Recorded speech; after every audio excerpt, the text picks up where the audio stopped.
To have the camera. Good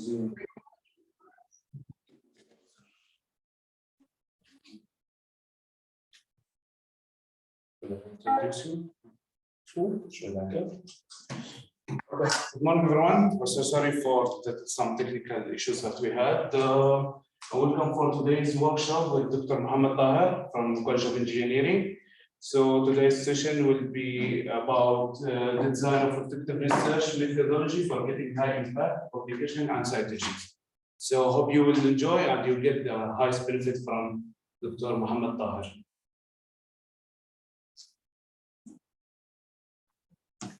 Hello everyone, good morning. So we are really sorry for the late of this workshop due to some technical issues. So I can see only few faces at this seminar. Supposed to be we have many. But still okay. How many in online we have? How many? About 30. Yeah, 30 students. Okay. Maybe some of them they know they already were there. Oh, nice. That's okay. So actually the agenda of this workshop is just to help the students. So they are just going to start their research, or maybe they are on the mature stage. Anyway, it's okay. This should be good. So if you look into the title of this workshop, so this is just like looks like very funny. Yeah? The design of the factors of the. So everyone knows maybe they are good in research and maybe they have a good design of research or they are good in the publication, but still there are something you have to consider. That means as a good researcher, you have to consider some factors or you can say some parameters so that can help us or help you to improve your publication. So because while we are doing research here, everyone had the motto to publish. This is like one of the outcomes of your research and publication. So before I can just start, I can say you are from which discipline? From which department? Which department? Chemical? Electrical? Food science. Food science. Okay. So we have maybe the online we have from the different disciplines. So here I will just cover how we can design our research. So when we talk about the design, there are different connectivities between the before research and after. So when designer suddenly you come and you start designing your research, you will have to make the connectivity with the different pillars of research. For example, you have some type of the motivations. First, why you want to do research. It's not suddenly you just come and you say, I want to know. You have some background motivations based on your interest, your scope of work, or your discipline thing. It depends on your interest. So based on you have to develop different strategies. So this one we will discuss step by step. Then how you can design effective methodology. So that can help you to publish. Because this workshop is connected with the publication. This is not means you are going to find your novelty or you are going to do the new research topic. No. We are making connectivity with the publication because everyone think they are doing good job, but they are unable to publish. So that's why it is the more important. Just we will connect with the publications. So that's the important here. When we talk about the research. So if you look into the title, research. Why do you want to research? Because already things are there. Why do you want to research? Anyone of you? Why?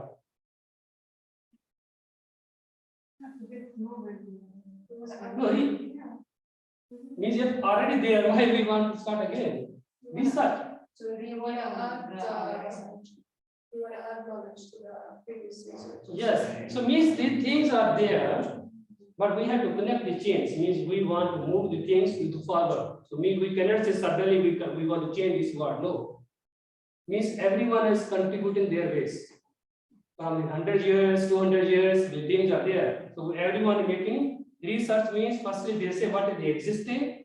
Based on the existing, they are going to move to the next stage. This is research. Means you are going to improve the things on regular basis. So that's why when you are going to research, you should have to have some design, some approach, some methodology, how you are going to research. So suddenly you say, I want to research something. Research does not mean you are just the others what they are doing, you are at the same place. Research means when you are doing research, you have some contribution. Means if you are doing, oh, someone did this one, I can repeat that their method, their approach, their design, their concept. This is the present. Based on this knowledge, what is your contribution? That is, you have to do with the help of effective research design and methodology. So if we look into, so if you can see here the definition, so this is like a systematic approach. You should have to move systematically. You have working in different areas, but you have to have a systematic approach. You have to set your different parameters, different approaches, so that when you end up your research, end up with some new outcome. That outcomes is in terms of one of the factors is publication. So publication is a measure of your research, your level of research. If your research is good, you will publish. Because publication does not mean you are doing the things, same thing what others have done, and you want to publish. No, research, add some contribution, then publish. So that need a specific approach, specific things, or you can say the design or methodology, so that you are successful to publish. So now my question is, why we want to do research? And what is the benefit of publication? Maybe online. Anyone want to contribute online? Okay. So why? Anyone of you? Why we want to do the publication? That's a simple question. Why we want to publish? Means if you think you already research, you have something new. Why you want to publish? We already use it. This is my new contribution. This is something very, very important. Why? You already did research. Okay, done. Why you want to publish? May I? Your publication, your proof of publication is your proof. You publish new thing. You will publish in anywhere, very good journalist mean your research is something you did new, or something if your research is good something. If you publish one journalist mean. So it means So it means if you have the research, how you can tell to others you have the research. I mean, you have some contribution. So the publication is a source to convey message to others. If there is no publications, how others knows you already did something and everyone is repeating the same thing. So it means the world cannot move forward. So with that we are static. Is everyone doing on their place, maybe very good job, but there's no movement forward. So means publication is one of the benefit of the publication is you want to give knowledge to others. Second is what is the benefit? Dr. Muhammad? Yes. All right, this is Maghri, a PhD candidate from the College of Education.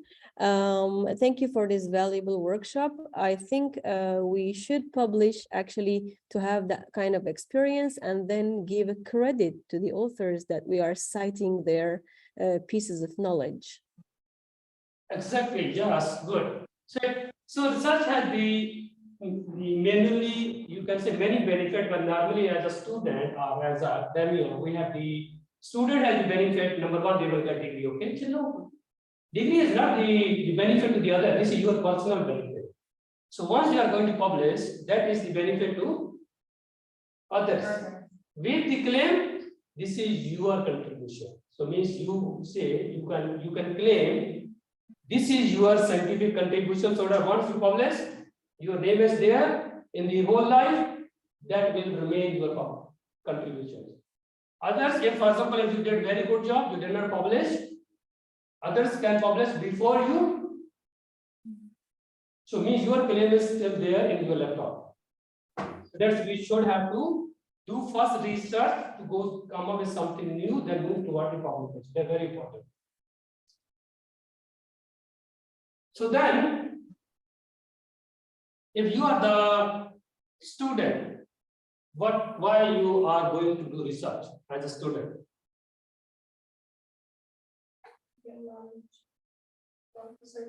So you should have, firstly, you should have to know as a student, if you want to do research, number one, very important is your interest. Sometimes your interest is not there, you feel bored. Sometimes you have to develop your research interest. So you should have to allow you to develop your interest in that specific topic. For example, sometimes maybe you feel, oh, this topic is very boring, I'm not interested. That's okay. Maybe you feel it's not interesting, but if you start working on that specific topic, the important is you should have to develop your interest to get research, get into the detailed investigation. Otherwise, every time you feel boring, what will happen? You are moving in the same means you are not going in depth until unless you have the interest of your topic. So if you like or don't like, one you started. If you did not have the interest on your topic, change. Don't say, I don't like what my supervisor said, I want to continue. No. If you feel that is not your topic of interest, should change. Or you develop your interest. Should develop. Otherwise, impossible to research. Research means, now we should understand, research means many things, not only means doing experiments. So, second is, you want to learn something new. You should have the potential, you should have the like a motivation, you want to do something new. Not to research only means I go to the lab, I just want to do this. No, you have the patience to do something new. That is the real motto of research. Then, to enhance your problem solving skills. It's very important. Means this will help you to solve any problem. Then finally, you are going to challenge yourself. Why? Of course, this is the research. You are fighting between you and between the problem. So means the research is a fighting throughout your study. It's a fighting. Every time you are fighting to solve the problem. So once you solve the problem, there will be outcome. So that's why you should. So then this is just why you are a student, why you want to do the research. Of course, there are so many factors instead of getting the degree only.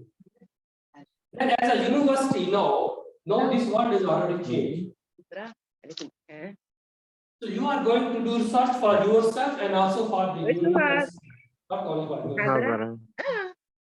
It means if you are working within the university, so this will help you to contribute to the university. In what sense? Because now the universities are already shifting toward the research-based universities. No more this old-fashioned, only just teaching, no more teaching. All the universities, including our university, now we are moving toward the research university. Research university means now the teaching is research-based, no more just from the books only you can get the knowledge. Then, now there is internationally, there is a competition of the ranking, university ranking. If you are not contributing, how university can improve the ranking? So your contribution, you are the assets of the university. So remember, the university has nothing without the students. If someone thinks, oh, my university is very good ranking, I number one in the world, based on the students. Students are the assets of the university. Students are contributing, they are publishing, they are doing so many things, they are providing new knowledge to solve the problems. So that's why once you are doing research, everyone is getting benefit, including your university. But the condition is you are doing research.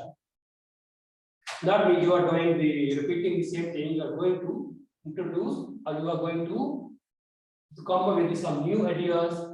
You have the solution of the problems, you already have the challenge, you are going to tackle that challenge, you have to contribute to the society, economy of the country, so many things that can include within this research.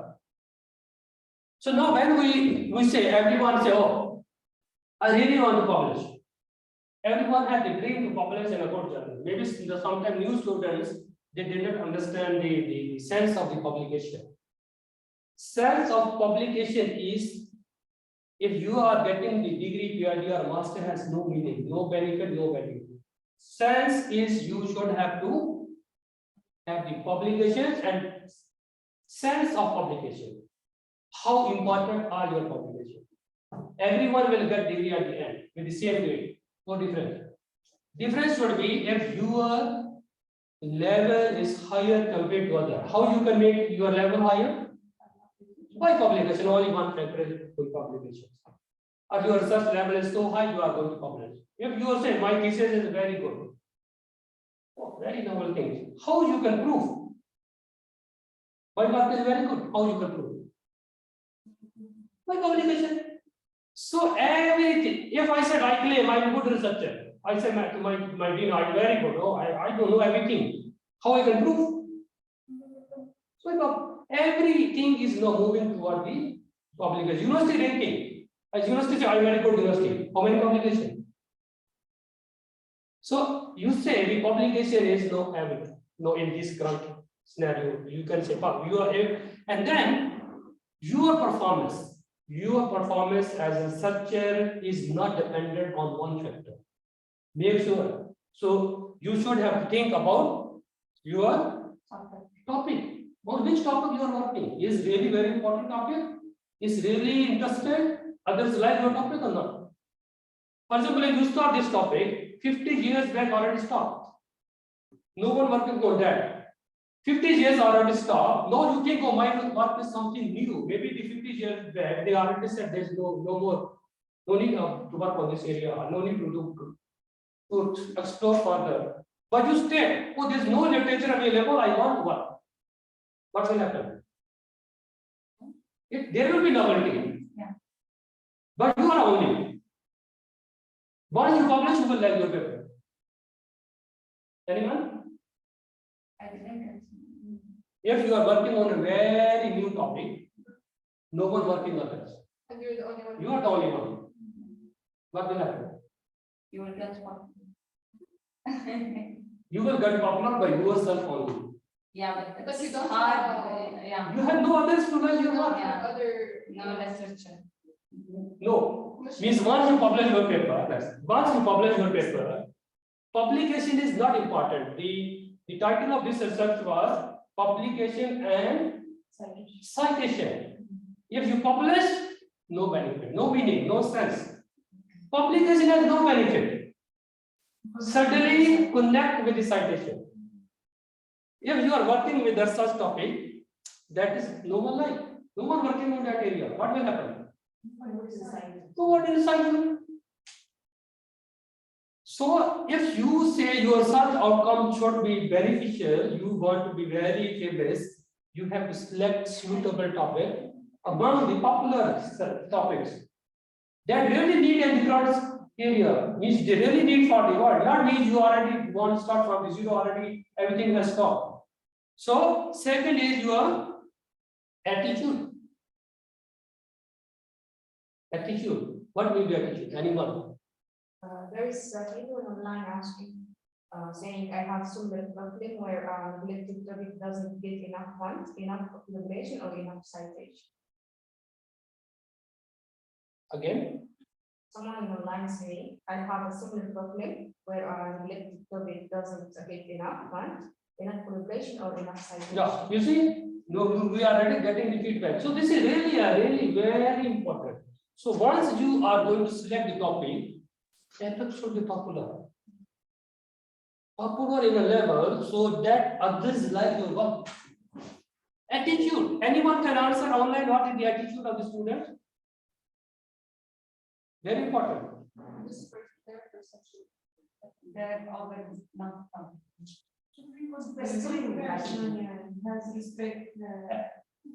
Attitude include everything. Why you want to do research? For example, if your attitude will reflect, you really like this or not?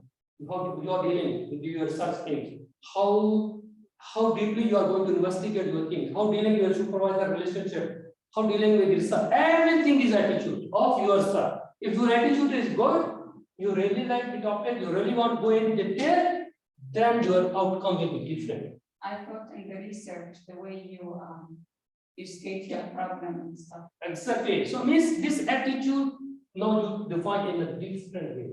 Attitude in sense of what level of methodology you are going to design, how much time you are giving to this research, what is your interest about that topic. Everything included here. Then another supervisor.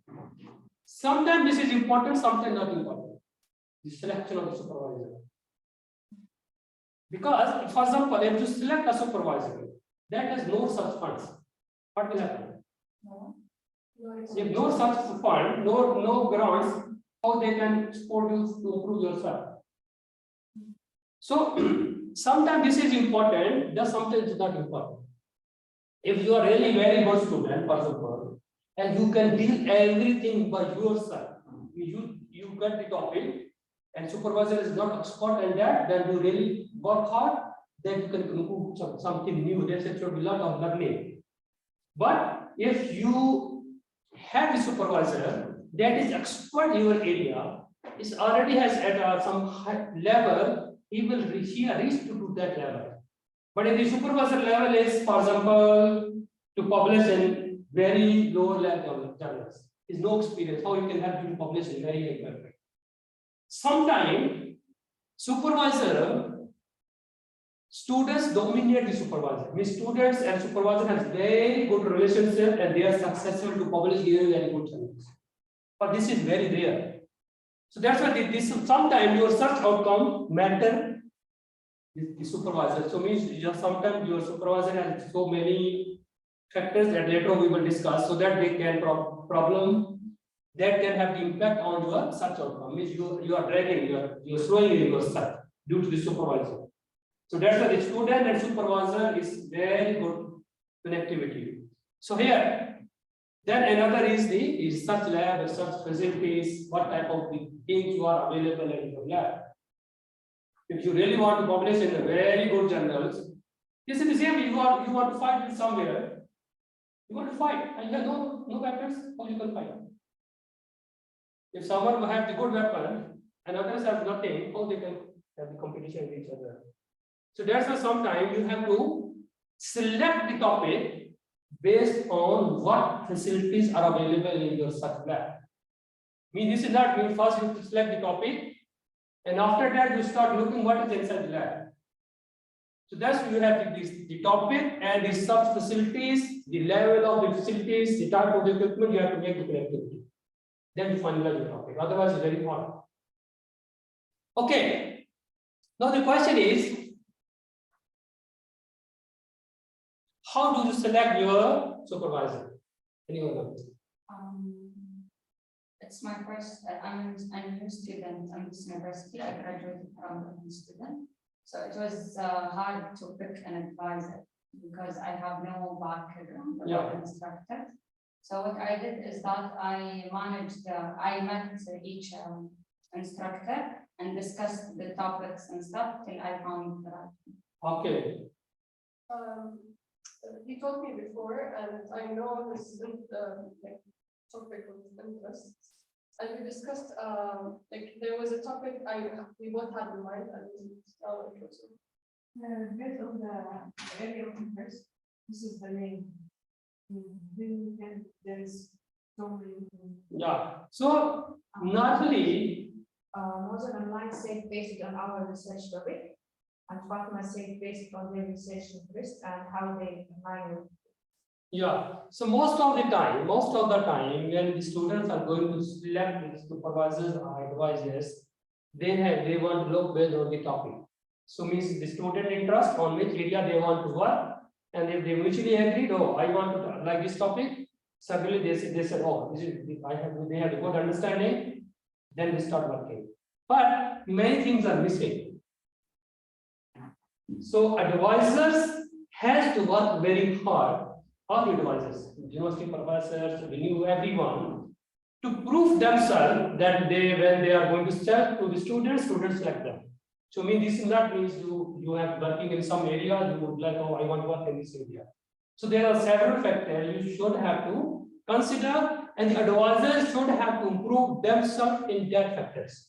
So one of they agree. Student expectation from the supervisor or the advisors should be how many? Attitude with the students. Not means suddenly you can come up with this, you have both have the same research topics and the user voice very good. So what means the attitude with the students? So means he has the students, how he is dealing with the students. He is very friendly, he is giving how much time to the students, how much is experience in the field. Then knowledge to supervise the students. If you are the first, supervisor and advisor are the first, what will happen? Both are at same level. You are the student, supervisor, advisor is also just graduated. So what will happen? No experience. No experience, so it means then the boundary line is very narrow. So means you will work together in a very narrow boundary. Both are almost close together. So, but still he has the degrees, or he has knowledge, he can supervise you. So, have the research grounds very important. You cannot supervise the students with research grounds. It's very important. Research means money. Then, have the lab facilities or not? How much is the international reputation? Is it well known structure or not? Then we have to have the experience in communications. So any student who select the advisor that is very experienced is a problem also. If you select the new one, also problem. Why? If you select very senior, which all of them maybe has no time. He's advisor, he's a dean, he's a vice chancellor, he's so many things. What will happen? No time. So means if you select the advisor, his profile is very good. Winter has a reputation, everything is perfect. But no time. It's good knowledge, but who can deliver the knowledge? There's no time for meeting, maybe after 1 month, 2 months, 6 months. Not available. Student need guidance on a regular basis. Weekly basis, they need guidance, feedback so that they can move forward. So that's why this factor is important for all. If the new advisor is new, he did not have a good reputation, but he is very hardworking, and they have very good understanding with student supervisor, still is okay. His student can work, student can contribute. And then his advisor will be lucky because you will be his or her first students are like this. So if you are the new advisor, the advisors, he will be lucky when he will work with students, because of course students are selecting you without anything. So students select the new advisor without anything, means no, they trust on the advisor and both have to work together. New advisor cannot expect the same supervision level as senior professors. They already have experience. They know how to deal with students, they know the attitude of the students, because they're dealing so many students, they know at which stage, what type of the attitude should be with the student. If you are aggressive every time with the student, what will happen? Means every time you, because you are very dynamic, I'm very young, I want to do students, every time aggressive. Maybe student has some from the family problem, personal problem, any other issues, not understanding the topic, but advisor understands and I want to do this one. So this is another problem of the outcomes. Another issue is when you are the students are selecting the senior professors has no time and you are waiting in a long queue. Or maybe the supervisor has many students, 20 students, 30 students. What will happen? No time. So that's why these are just the important factors. So supervisor expectations are also important. Attitude and behavior of the student. We already discussed this, very important. Then should be hardworking. If I select students, first I consider attitude, how he is sincere with his job, is really hardworking or not. I never check his knowledge. First I check the attitude. He really interested to work or just want to get a degree. If anyone wants to get a degree, I never select. I degree, no problem. You can select family here. So visually, the important is he wants to have the motivations for self-learning. He wants to do something, not every time depend on the advisors. So if you are dependent on the advisor every time, your level of learning is very low as well. So you have to have the self-learning attitude. Then Sometimes you need good writing skills. Why? For Why did you have to publish? Oh, we can publish in no writing. Adjust with the research group. What it means? You have the teamwork attitude, not fighting with other friends or other colleagues every time. So means everyone disturbs due to you in the lab. So it means your attitude is not good. Means you are not, you did not know how to do the team working, or you have no experience with the use of the equipment. You said I am the first. I want to do everything. So once you think by your personality, then also there are problems. So these are just the things here. So what are your expectations from the supervisor? guidance. Guidance. Like they should be able to help you when you're stuck in your research assignment. And evaluation. For each step of one. Your expectations are he or she should evaluate you. Yeah, because if it's okay, if he's in the right path of doing something, the same, it can be No? advising during the, like when we are doing a research. What you are expecting? No. What you are expecting from your advisor? No.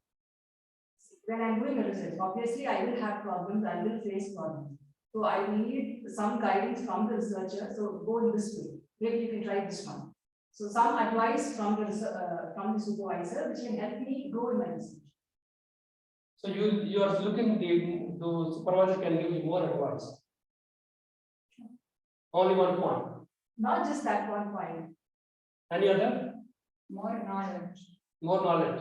So just asking the same, means when you are stuck somewhere, supervisor has no importance unless everything is smooth. No meaning of supervisor when everything is working fine. Supervisor means or advisor means when you stuck somewhere, he can help you to move to the next stage. He can have the decision making power. So means he can help you to guide you what type of strategies to move to the next stage. Otherwise, you will move to you will stuck at the same point, maybe I don't know how many years. Maybe unlimited. That's the advisor's experience based on the topic. He can help you to move to the second stage, third stage until you are successful to solve the problem. If your advisor is not doing like this one, he is asking every time to go to the literature, every time. When you say the problem, is not giving you the proper guidance, and you are getting some solution from the literature, that's good. But if advisor is not helping you, then something wrong. There's one say reviewing and monitoring the research plan, supporting problem solving and network support. Yeah. So this means that one factor is only problem, because that's why I said when the research is moving smooth, supervisor has no meaning. Supervisor has to support you to conduct research, not only to solve your problem. So he has to have the knowledge. Of course, you say the knowledge. If he has the knowledge, he can move you faster to reach to a certain level, so that you have some good research outcomes. Then maybe he has the advanced research. What it means advanced?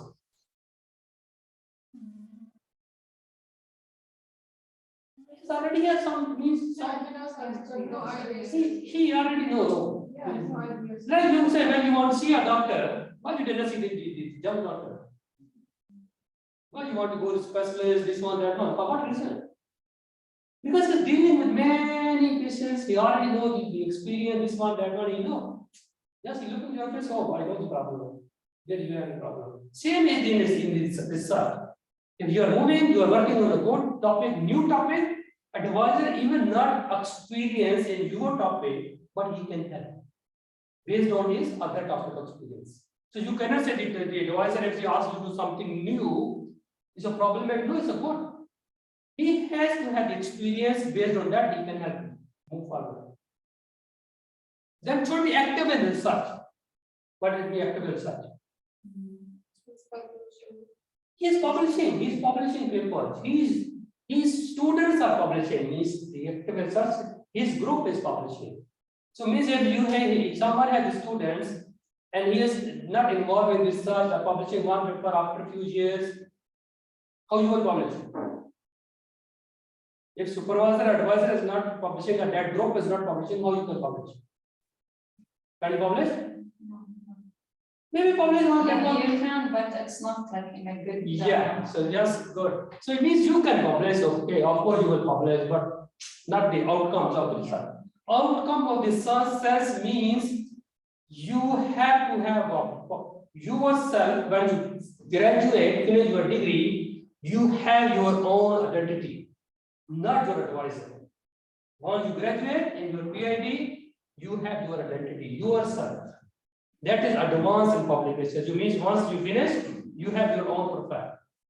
So means once you graduated, when you apply for a job, you already have CV already enough, very strong. Once you submit your CV, you have no need to do the name of the advisor. You already there. So otherwise, it means you can have you will face some problem in terms of the future career. Your CV is not very advanced. So advisor can help you to build your CV. That's really very important. Then, of course, you have the research grants, so the advisor has enough time to help you. So many things you have to consider. And then, this one is okay. We already, I think, discussed. So, any questions so far? Online, any question?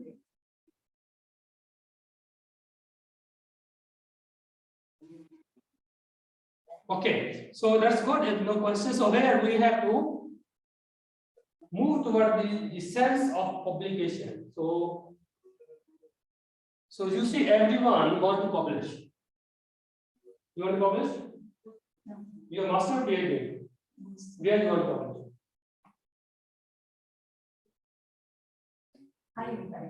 What mean to high impact? What mean to good? The impact factor is high. Yeah, because it will be more scientific. No, means what mean to go? Means there should be some logic, some sense, something to consider. So means everyone say I want to publish, but never think where to publish, what to publish. Means everything say I want to publish. Oh, I want to publish. I want paper publish. Oh, really? I publish paper. Where? What? Sense of publication is matter. So it means once you are going to publish, you are getting your international recognition. So it means this level of your work will reflect through your publication. For example, she published one paper, and that is her friend. She read paper on it's rubbish. Means publish is rubbish. But you got the point. So means once you publish things, it means it's out of your computer, out of your laptop. No, it's become the popular property. It's everyone can read your name. Your name is over the paper. This one, work on this one. Initially, they will be impressed, publish paper. Oh, very happy. So once they go into the content, if they rubbish things, what should be your reputation? What was the reputation of the supervisor of that subgroup? No, you see the sense of publication, how in publications are important, not the number of publications. Every paper has the sense. Quality of the publication, level of the publication, type of the publication, where you are going to publish. Not only impact factor. So this all is the impact of your publication on your personality. Then, of course, others, of course, you have to get degree, you have to degree. These are all other secondary things. Means, of course, you will get degree when you will publish. Now, the level of difficulty. Level of difficulty in publications. Publication not mean you have the data just publish or you say I'm very happy I publish. No. You can start from book chapter. Book chapter is the lowest level of the publication. If someone publish book chapter, it means if someone say I publish book chapter 10, I will give him the 0 mark. Because this is the lowest level of the publication. Everyone can publish book chapter, no meaning. Even you can just copy paste summary and publish. A book chapter is not a research. Just the collection of the data, that the plus minus, and you can solve somewhere and publish, no problem. Then is the conference. What is the level of conference? Some conferences are the rubbish. Some conferences are very good. If you publish paper at a conference and you celebrate it within your family, with your friend, I publish paper in conference. No meaning. Because this conference, everyone, remember when I submit my paper to conference, I submit the paper that should be in Dustbin. Just submit that. Just to go publish. Publish. So it means the lowest level of the publication second is the conference. You will publish. You say conference proceeding, this proceeding, that proceeding. This is a business. Conference is a business. Some conferences are good, not all business. I mean, some conferences are really good. They have their own impact, their father IEEE.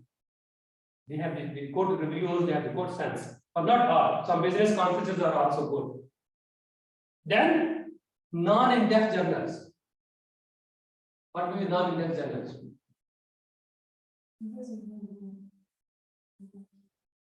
Non-index journals, no one knows who you are. First of all, I say I have a journal, can you send me paper? I can publish your paper. They have no specific criteria of the reviewing, no novelty, no recognition, nothing. It's just someone open their journal and no one can recognize that one. Because in publication, there are international bodies who are supporting your publication in terms of the reviewing, editing, for all the documentation they are doing. So same like the university gave you the degree, the organizations, they have to give you the paper. The same like we submit our thesis, everything, we got the degree. Same in the publication. What is the next? Index journals. So it means non-index, index. If you are here, still, if you publish an index, you are better than the other theories. But still, the level where you are, really you are at that level or not?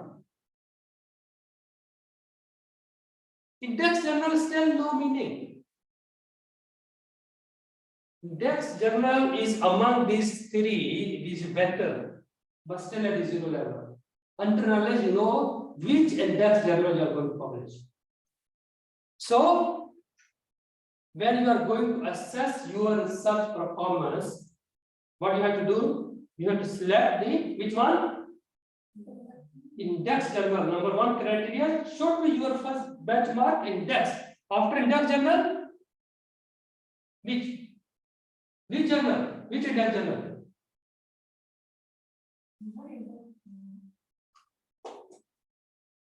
So means we know only impact factor. This is our means the student research says impact factor only. Journals has the impact factor plus what? Many other things we will discuss, not only impact factor. So it means once you want to measure your performance, once you already have the level of the publications, it should have research, should have research quality. So how to judge the quality? How you can judge your when you publish an index journal, you really say, oh, this is a good quality paper. How you can say? Anyone? Through citation. Through citation. Others like your work. That's why I said if you publish, if you don't like, what's benefit? So once you are going to publish, others like yourself. How they like? They should have to cite your work. If they cite, it means your work is good. If no one like, you publish papers, no citation, 5 years, only 10 citation, 20, 50, 100, no one like your work. Think back your area, think back your novelty, think back your level of publications. Then, another benchmark is H factor and I-10 index.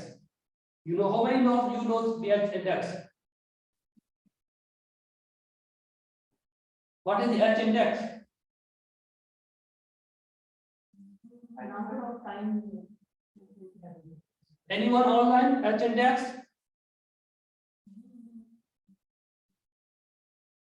Your performance is considered through H index, H factor.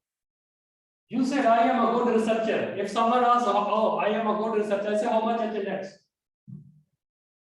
So if someone say I published 1,000 paper, what do you think? Is a good researcher? What do you think? 1,000 paper. Maybe good. No. Number of times that paper has been cited. We- that is what is- We have to say you are good in terms of publication. It's a good 1,000, very good, good performance, but maybe quality is not there. So how we can judge the quality through H factor or H index? So what is the H index? The number of the one paper cited how many times? For example, you have the 1,000 paper and one of them cited one time. What should be H index? No. 1.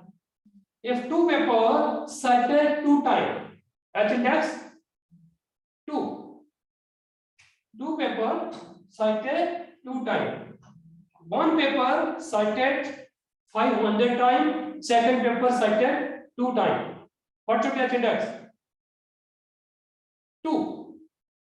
For both of them or the second one? Both of them is the last number you have to count. One paper cited 500 times, second paper cited 2 times. So first 500, second 2. So you have to consider the latest number. Latest is 2. So it means total citations are 502. But H index is 2. So it shows you have the 1,000 paper, one paper cited 500 times and one cited 2 times. So means you have published one good quality paper only. If you have the 10 paper, means you have the H index 10. What it means? It's a good thing. 10 paper cited minimum 10 times. Every paper 10 times. Maybe one paper can cite 500 anyone, but last number should be 10. So that shows your H index is 10.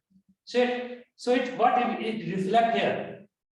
It reflects the quality of the research. Every paper should have to cite. Once your paper published, released from your laptop, it should have to cite. If it is going to cite, it means you are getting feedback from the others.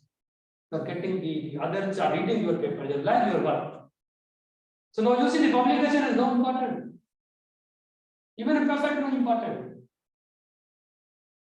There's one today online. Her name is Mota Suredi. She's asking, according to this point, can judge on the quality of the articles based on number of citations? Okay. If you say if your paper is published in a very high quality journal, you mean your paper is very good, but no one working in that area, then we cannot judge. Now remember we said initially you said your paper is very good, but no one working in that area, no one going to cite. So that's why the topic of your first is search topic. This one later on we will discuss the search topic. Then we have to count the citation. This is the very rare cases mean you are published a very good paper, but you are not getting citation. So this means your paper is good, but no one's working on that area. This is rarely, but most of the time, good papers get citation. Means this is the standard is every good paper will get citation. But if you are publishing in a good journal, good paper should be in a right person, right place. If you publish your good data in a dustbin, the journals like one means good researcher follow good journals. So that's why the many things are going to connect together. But it's really rare. It means you are going to claim your paper is good quality, but no one like. Maybe 5 times citation, no problem. I'm talking the citation. Means you are getting so many citations. Means the quality of the work. Okay. Then you have the different scheme of the publications. You have the Web of Science, We have Scopus, Google Scholar, non-Scopus. Number one is here, the Web of Science, highest quality. Then the Scopus, but the Web of Science and Scopus are more close to each other. So means Scopus cover many of the journals of the Web of the Science. All of the journals of the Web of the Science are in Scopus, but not all the Scopus journals are in Web of Science. So because university and the ranking of the universities is based on the Scopus, so everyone try to publish minimum in Scopus. So that's why your supervisor says, oh, this is a Scopus or not? Scopus is the lowest level of publication in comparison of Web of Science. Because Web of Science, every journal has impact factor. In Scopus, maybe, may not, because the Web of Science journals are the part of the Scopus. Scopus journals maybe have impact factor, maybe no impact factor, maybe zero impact factor, just Scopus. Therefore, Scopus is not considering the impact factor, but the Web of Science considers the impact factor. That's why if you want to see the impact factor, you have to go to the Web of Science. If you want to see what is the general impact factor, high impact factor, go to Web of Science. If you want to see the ranking of the journal, go to the Scopus or Web of Science, both will get the ranking. But maybe be different depending on the criteria. Then, important criteria for selection of a what? Selection of your journal means where you are going to publish. Based on your discipline, you can select based on the accessibility. Discipline is, of course, some journals are specifically, for example, mathematics journals. They only publish mathematical papers. Some journals, they are going to work in a different areas. I mean, they can accept the papers in the different areas, hybrid journals. And then they have some journals accept the open access only. For open access, you have to pay. Maybe they are the good journals, but you have to pay. Then some journals are for subscription, means you are no need to pay. Just to someone, they will consider your work. So if your supervisor has no money, then you have to publish in a journal, then no need to pay. Because normally most of the supervisors thinking they need money for publications. And the students have the chance, oh, we need money, no. So far in my whole life, I never published even one paper in a paid journal, never. Because I have no money to publish, to give to journalists. I use that money for students to improve their knowledge, their research. For example, if I had to pay 10,000 dirham to publish in a journal, I use that 10,000 to improve the quality of the research. So once improve the quality of the research, my paper will be published in a very good journal. Because I am going to improve the quality of the work instead of paying to journals. So you see the sense how you are working. If you want to pay to the journal, then you will publish. Otherwise, you use the money to improve the quality. You can do the more and more things so that the quality is high enough. Finally, your paper published in a good journal, and finally you will get the citations. Then GCD, this one we already discussed. You want to publish in a Scopus or Web of Science, where you are going to publish. So, if you want, I asked you two options, which one you will select? First or second? Why?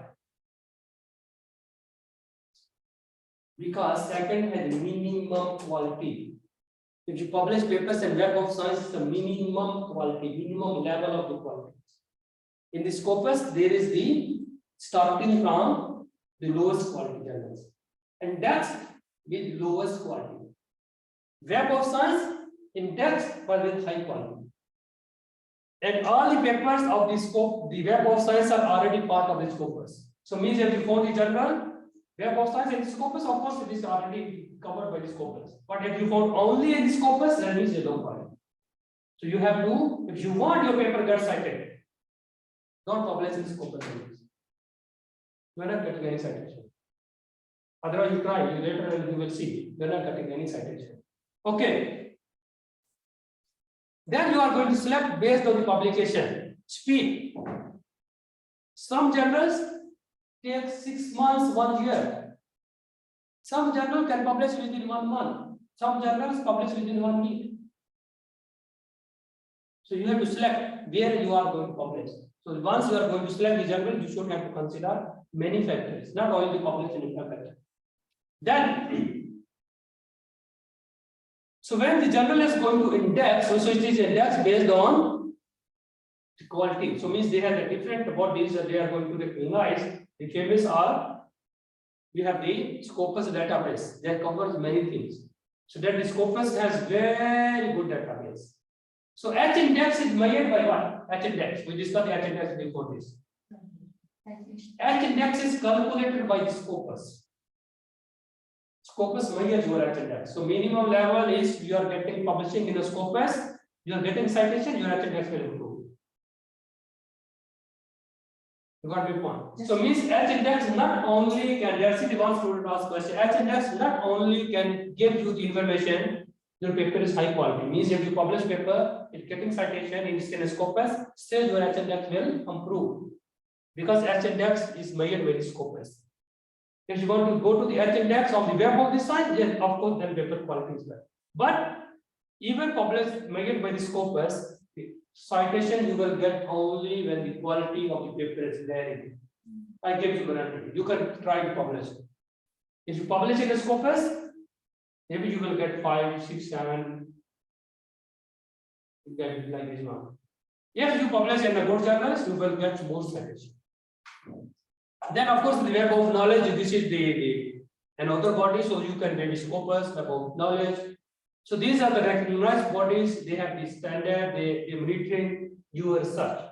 That's why every time when you are going to submit your paper, consider your papers or journals index in which its minimum should be Scopus. If you did not inside the Scopus, no need to publish. Because you are not improving your H index, even you are getting citation. So most of the time, students follow the Google Scholar. Anyone of you follow Google Scholar? Google Scholar has no indexing, no meaning.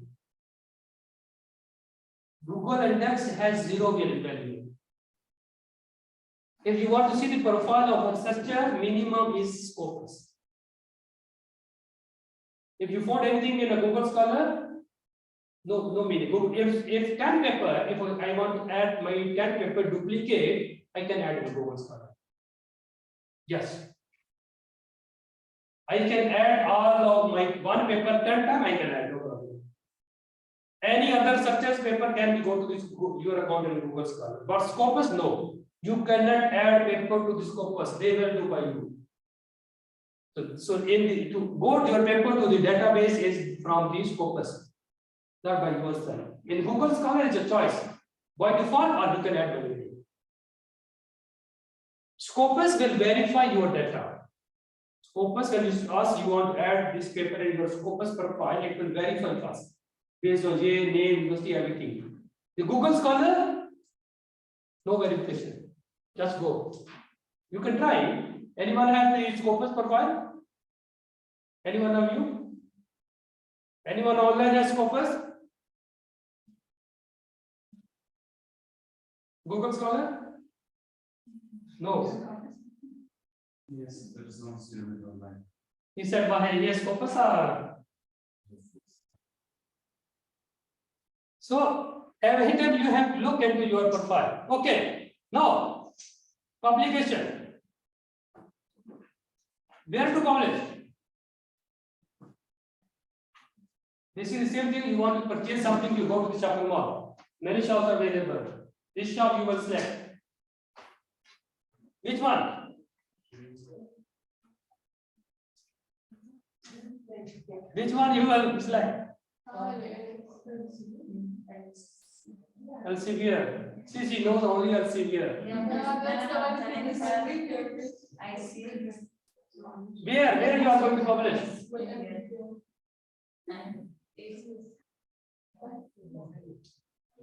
All these are the publishers. All these are the publishers. So you see, you want to publish your paper. Which one you will select? I'll read them about her. Under these, there are several journals which come, like, under Elsevier, you have different journals. Okay. Which publish, I mean, the same. Same. All have the same. Which one? No, you said you want to publish in high better. Which one publisher? The first one? All are faster. Now you see, now mostly what is the problem? Our advisors, students, they know only Elsevier. Because we see it. Because Means- most of the time, the Springer and all, we are not able to open these things. Yeah. So now you see, if our level of the research is the Elsevier, how become internationally recognized, get citation out. Because we know only Elsevier, we need only Elsevier paper. Our level is Elsevier. Even the And then the other is the MDPI. MDPI is very famous at UAE University. Unfortunately, this is the lowest quality publication. Unfortunately, lowest quality publication is MDPI.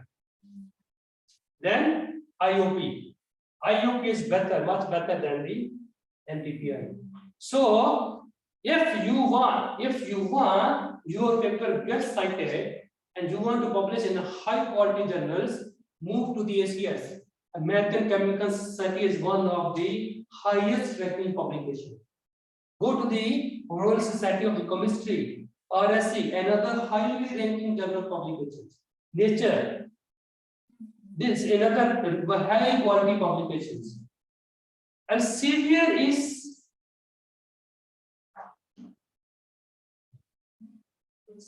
no. Check. Go back today. If you already select your advisor, you already have online or you have the advisor, open the profile, select how many paper in ACS. Select how many paper in RSC. Select. You go to this scope and check the profile. Maybe you did not find even a single paper. I give you guarantee. Maybe some of them, only few. So it means our level of publication is based on MDPI or LCPS only. This is the minimum ranking publication. How you will get citation? You are not competing the world in a high quality publication. ACS demand high quality papers. Good idea. The RSC is very good, also very good. RSC, ACS, these are the nature, they are the highest standard publications. Then Elsevier is the number 3rd, number 4. MDPI is last number. If you publish in paper, MDPI, very happy, I publish paper, wow. If I see some paper, unfortunately, I'm giving my personal right, I'm not going to discuss someone.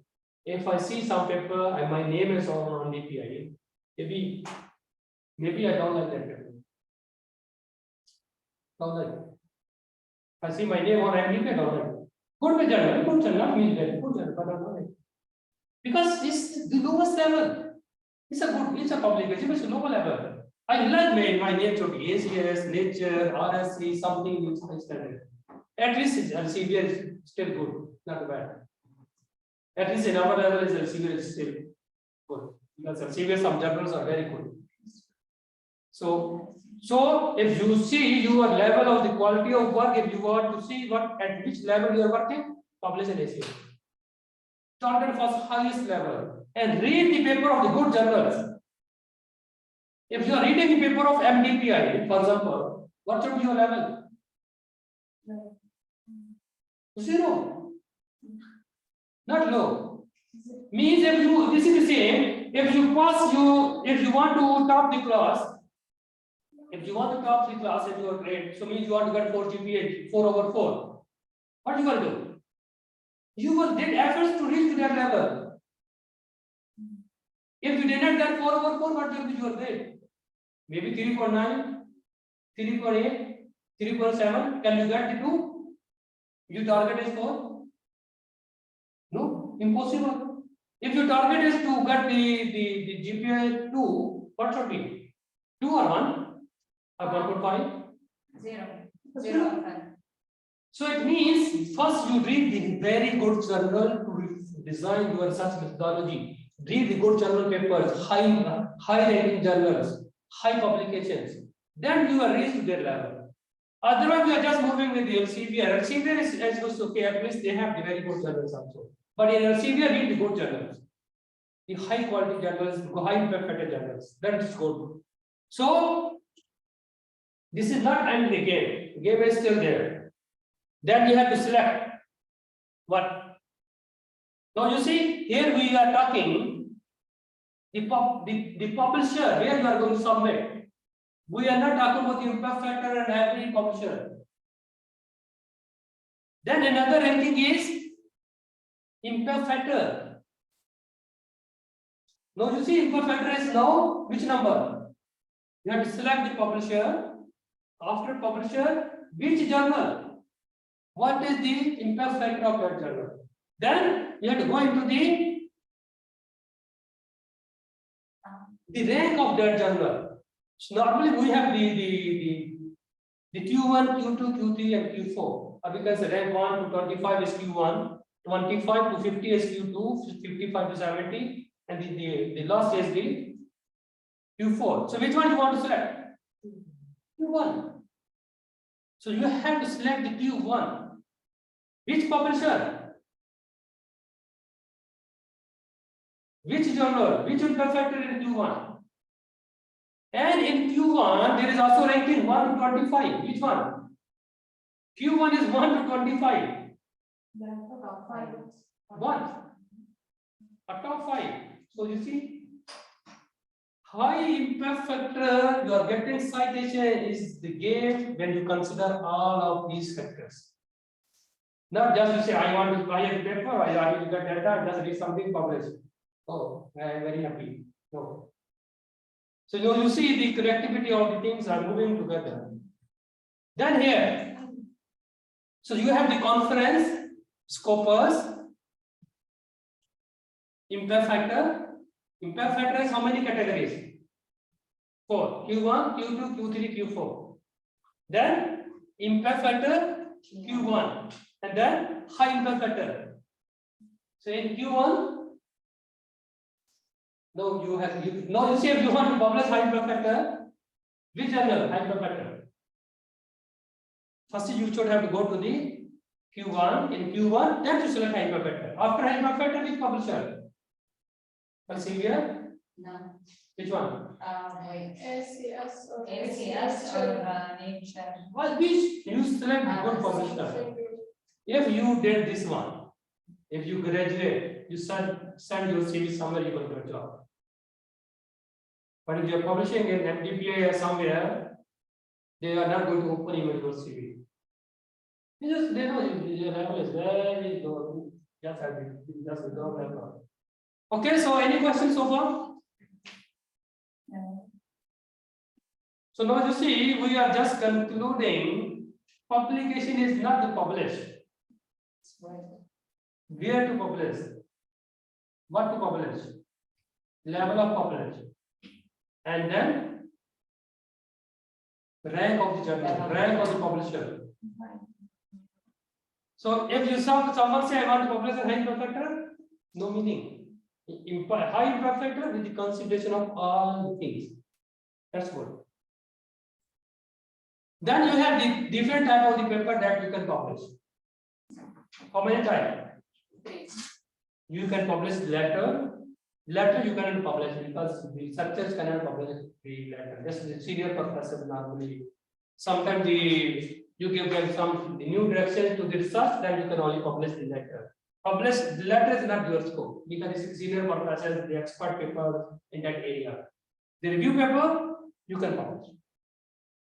The full length technical paper you can publish. So you can work in this area. But the third is the senior professors. So then, what you are going to publish, 3 types of the paper, what will happen? This is the citation. This is the type of the publication. This is number of years. What is happening? Which one is good? Letter.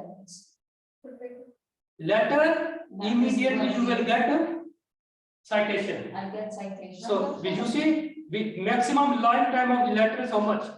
2 years. 2 years. Yeah. Review article? 6 years. 6 years. So it means if you publish paper until the 6 years, you are not getting citation. Even you can say within the 1 or 2 years, you are not getting citation. You are not getting anything. The technical paper, what is the like? 2 to 3, no, 3. We can say 3 years. If you publish technical paper and you are waiting and you are expecting, oh, maybe someone will like my paper after 2 years. No problem. Maybe someone did not download my paper. So what will happen? Nothing. Nothing happened. Just go to the dustbin. 0-page paper. No one like you. So it means this is the assessment. You go back to your performance. Not publication. You go to the performance. You see, at least you can see your papers. People are reading, immediately reading. You see how many views are there. So when you see the views, then you can say your papers are getting attraction of the other, they're getting some citation. Because maximum lifetime is 3 years. After that it will drop. Some good papers may be, because this is the average data. Some good papers may be continuously getting citation. For example, review paper, some review paper in 20 years still they are getting the citation. But this is the average data, not means the every paper is like this one. For example, some papers, the 5-year papers, they have 50,000, 20,000. 30,000 citation, we still they are getting the citation because they are the benchmark for everyone, but not everyone. For us, is better like this is our level, this is our representation. Means our paper maximum 2 years or 3 years. So we can say the letters are the short, which have put citations, but this is can be written by the expert, not everyone. The full paper is a good. Full paper is your recognition. Remember, full paper is your contribution. You should have to write technical paper because technical paper is the new contribution in that area. That is the real your research contribution. And then the review article. What the benefit of the review article? Many citations. You will get citations and improve your knowledge. The review article help you to improve yourself to design a good research methodology. If you are not writing review article, simply you are not expert in your area. Maybe many of the advisors they said the students cannot write the review papers. I didn't agree because they said the review paper only can write the experts in that field. No, there are different type of review articles. Some are the literature review. Some of the systematic review, some of the critical review. So which one you are writing? Your literature review, you are the basic student, you just can collect data, analyze the data, improve your knowledge, and based on that, give information to others, rather than read your comparative analysis, your discussions, everything. So you should have to write review papers to improve your knowledge. Your review paper may be not giving benefit to the others, but maybe give benefit to you, and you will get the citation also. Then this one, very important.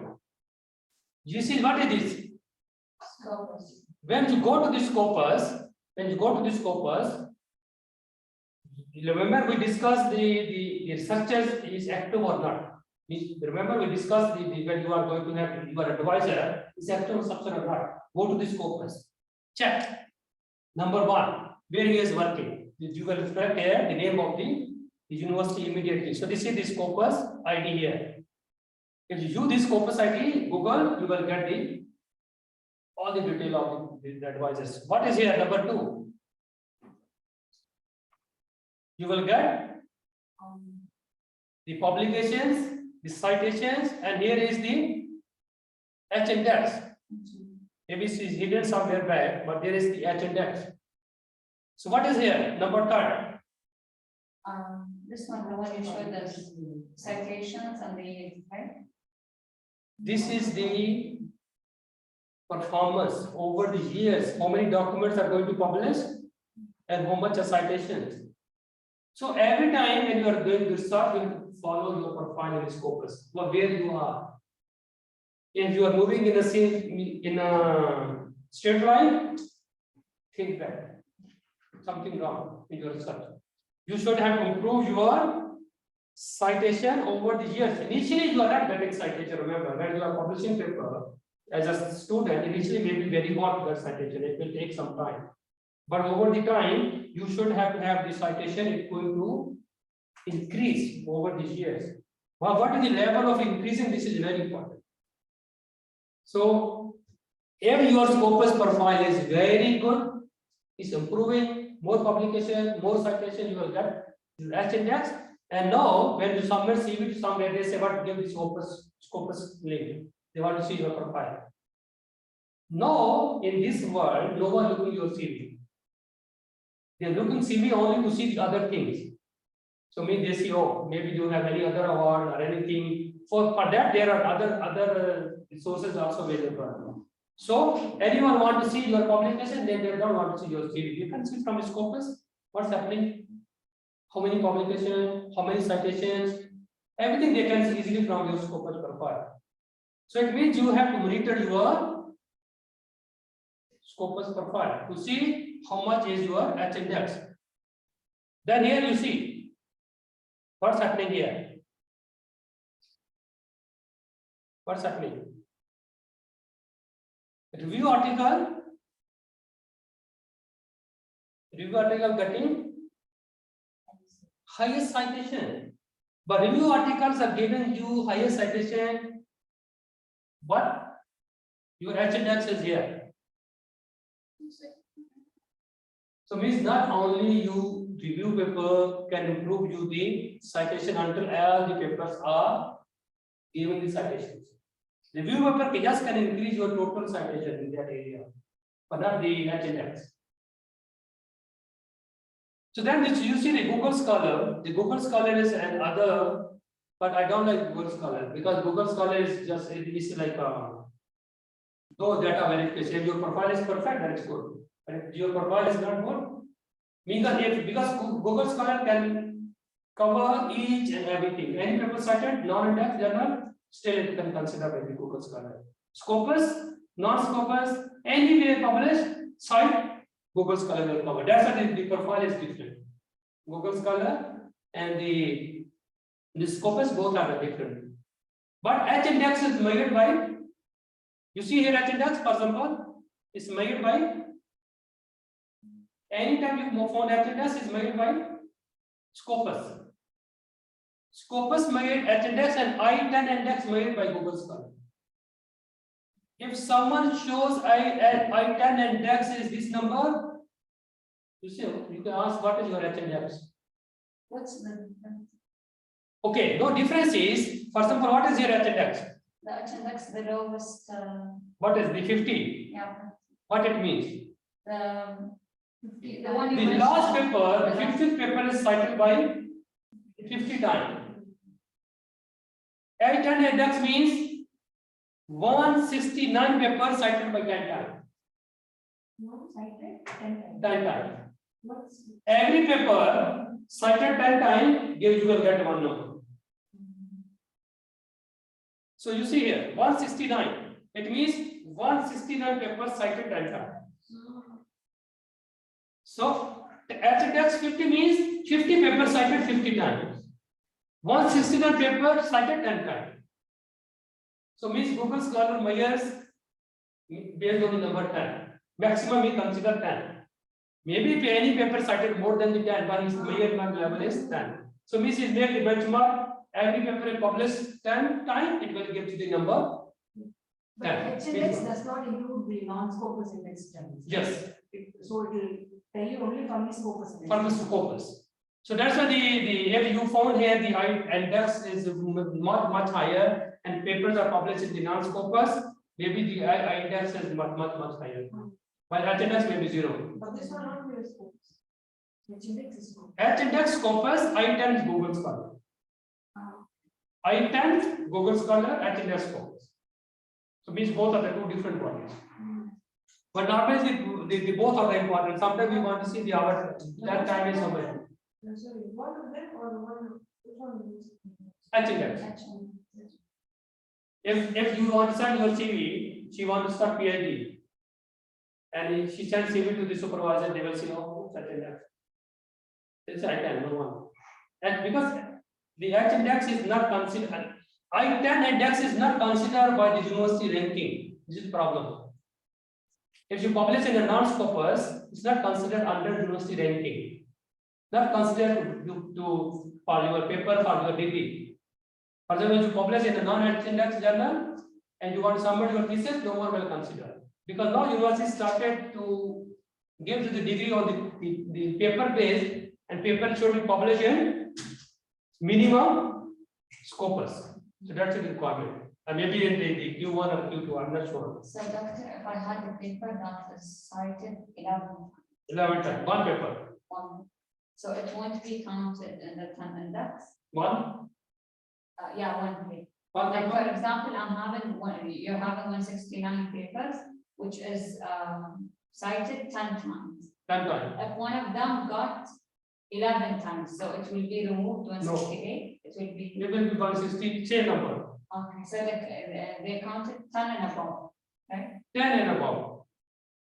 If 200 paper cited 10 times, 200 item.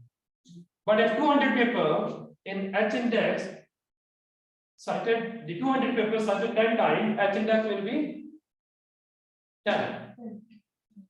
You see the difference? If 200 papers cited 10 times, all papers cited 10 times, I10 will be 200, H index will be 10. Okay. So you see the difference. Means H index says every paper should have to get citation. Both have to move publication, citation both work together. Any question? No. Okay. Now, if you have the laptop, can you open this Scopus? Anyone of you have? Can you open this one? Online also can open this one, this Scopus.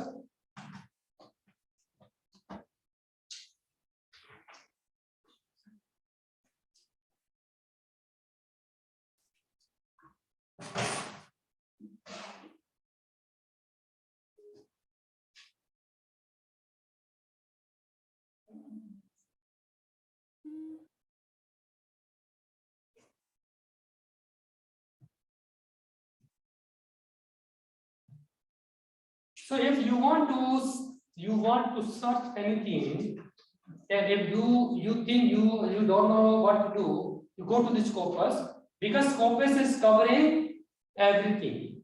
The web of knowledge, everyone is covered by the Scopus. So if you are not sure, means which paper is good for you, you just can go to the Scopus, and if you want to search document, write the title here. Document, just write here the article title or anything you can write your topic. You will get the information related to that topic. If you want to get information about the authors, what you can do? Write the name of the author. You will get information about that specific author. So this is depend how much which one you are going to search. Have you opened already? Yeah. Okay, so you can go to the document and write here your title. Search document, write here the title of your work.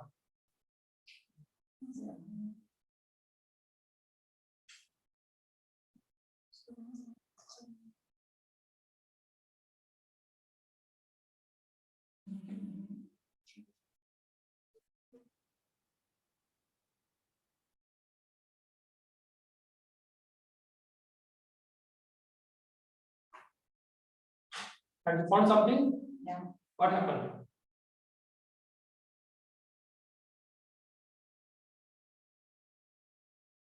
Okay, what you can do, so if you did not found, you can go to the author, click the author. Anyone open already Scopus?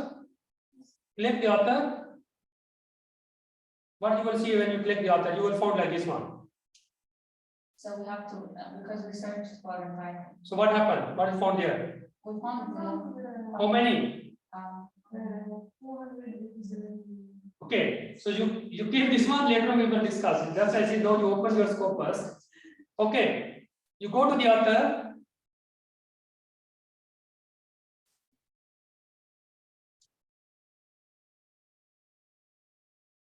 Go to the author. Already done. Write your anyone published paper online? Anyone of you published paper? One paper, anyone? No. Online, anyone published? Write if anyone published, write the last name and the first name. Same you written in your paper. Okay, you also have to write the name and then you see what you write the text. Can you write the name? Okay, if you didn't publish, just follow this one. Just follow this one. Same. Just copy this one, the first and last name, then write the university name. What you will find? And click. Search.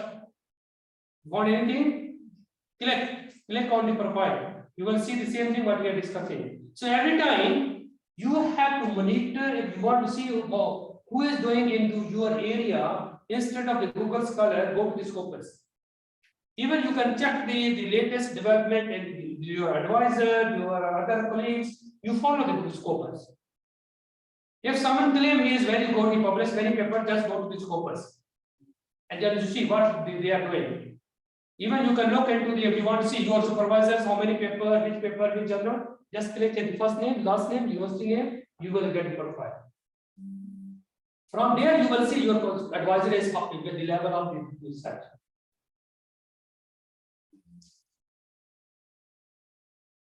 Okay, so this is, you have to remember every time when you want to see the profile, you should have to go to the Scopus and you have to search. Yeah.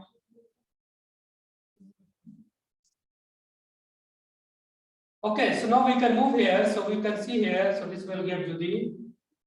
Okay. Now next question is we can continue. Have you done? You found something or not? Yeah, I found What? the publication. How many publications? How many? 198. You see here. So you have this is here. So 198. Yeah. So it means every researcher you can monitor. No need to check. Oh, he is good or bad. Just go to the Scopus. Monitor the researchers.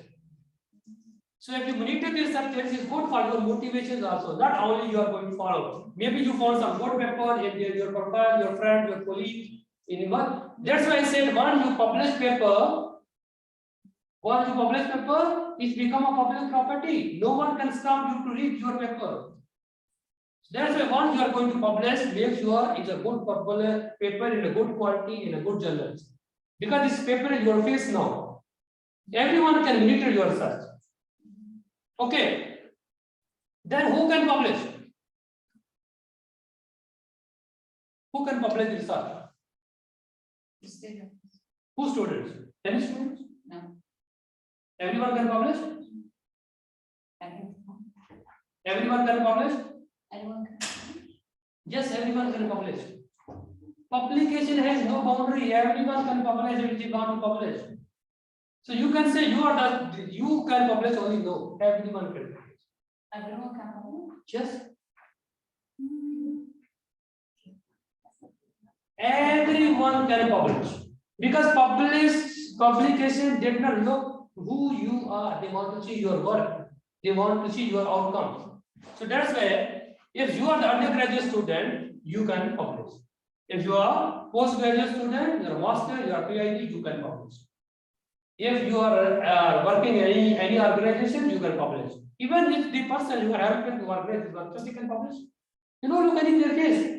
Publication look the things what you are going to tell to the information.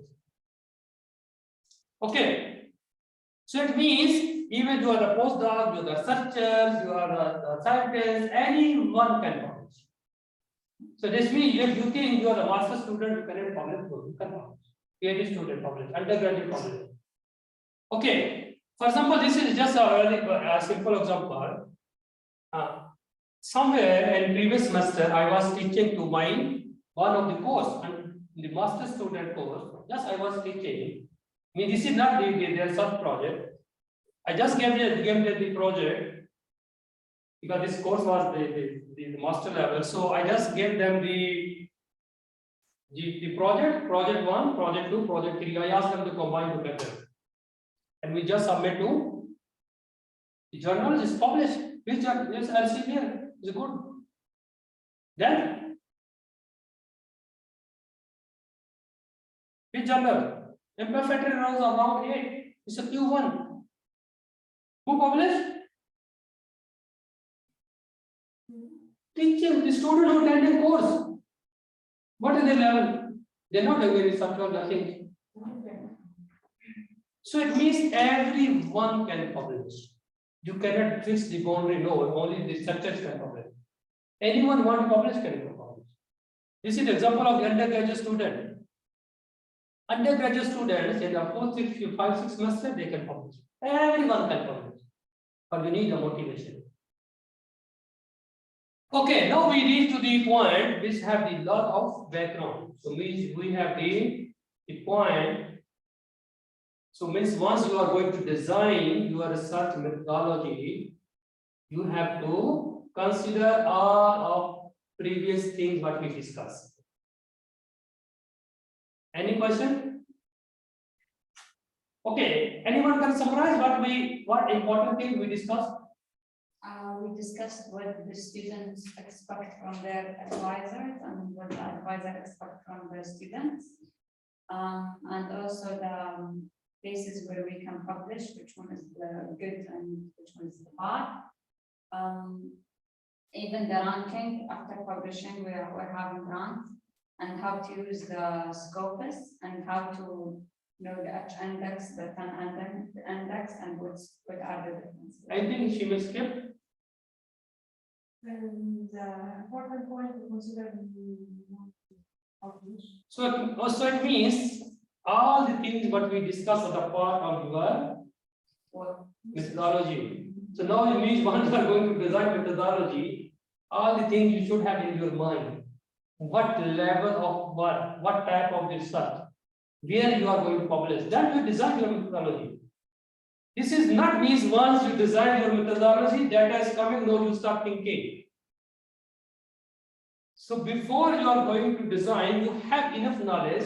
Sometimes the advisors, your supervisors already knows but not giving you the information, not telling you, but he already know where you want to publish. Sometimes all these things your advisor knows, based on he is helping you to design your methodology. That's why sometimes you have to have the information about the backgrounds, literature, journal, publication. So means if you suddenly you start your search and you have no idea what you are doing, where you are going to publish, and finally you collect some information, some data, then now you are thinking, I want to publish. What will happen?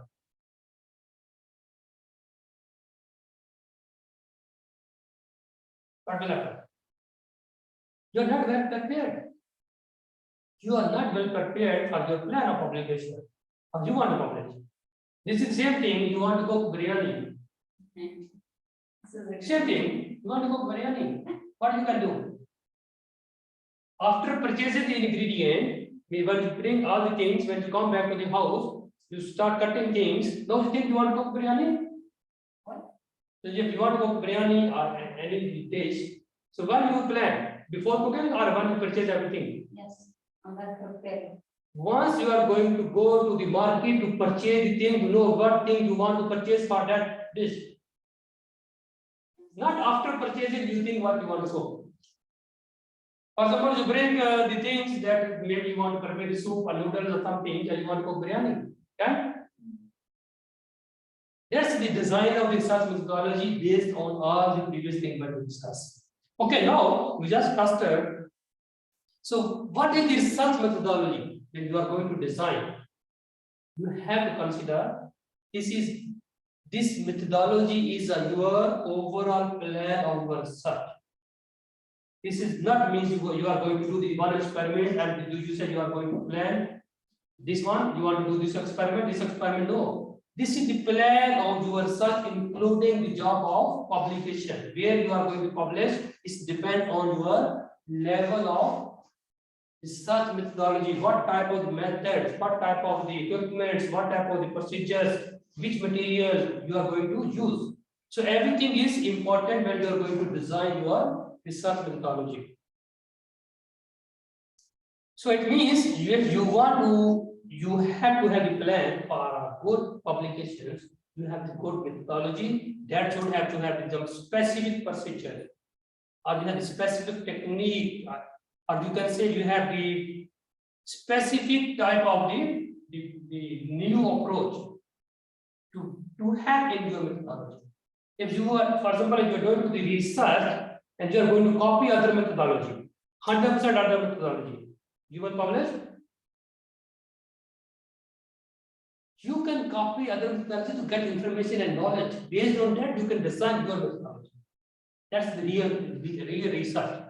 So it means when you are going to research, you design your research methodology. So what is important? It helped me to ensure That your methods are matching. matching with your research aims. Means what your aim is, this will define your methodology. Once you design your methodology, you have to follow. Not one semester you are thinking one idea, second semester suddenly you think, oh, I am not getting results, I move to the third idea, third semester, fourth semester, sixth semester, your ideas are going to change. So it means your methodology design was not correct. And you are not going to go. You can change the idea, you can change the topic within the scope of your methodology. You can move plus minus. Sometimes really you are not getting the results, you have to move forward. You can modify your methodology. But initially your methodology should be very strong, based on strong literature, scientific evidence. Not be suddenly think I can want to do, there's no information, no literature, just implement your methodology. No. You have to have some specific scientific approach to design your methodology. Then you have to collect high quality data. What will be high quality data? The data analysis. What will be high quality? Problem. From where No, will I said 100% perfect. from where will you extract the data? What will be high quality data? High quality data is something new information, new things, not me just you are repeating the same things and getting the same data, just like you just want to repeat these things. Means your quality of the work, quality of the data. What is the new thing you want to discuss in that data? Of course, when you are doing your method, the experiment, there should be no error. That is by default. By default, we consider when you are getting data is perfect, no error. Even its quality, low quality is should be perfect. If your data has error, you can publish. If you are going to publish, you are cheating. That is the difference to that. So it will help you to complete your research objectives. Then finally, you will be successful to meet your performance plan of study. You will get the degree, you will get publications. So everything is dependent on your methodology. So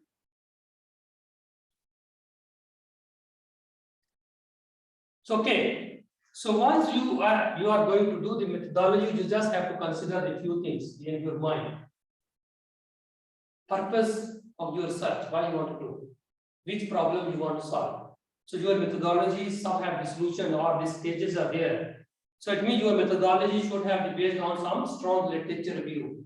So based on literature. So your methodology should reflect the techniques, objectives, analysis, measurements, some timeline, everything should reflect within your methodology. So means this methodology is a complete map of your work.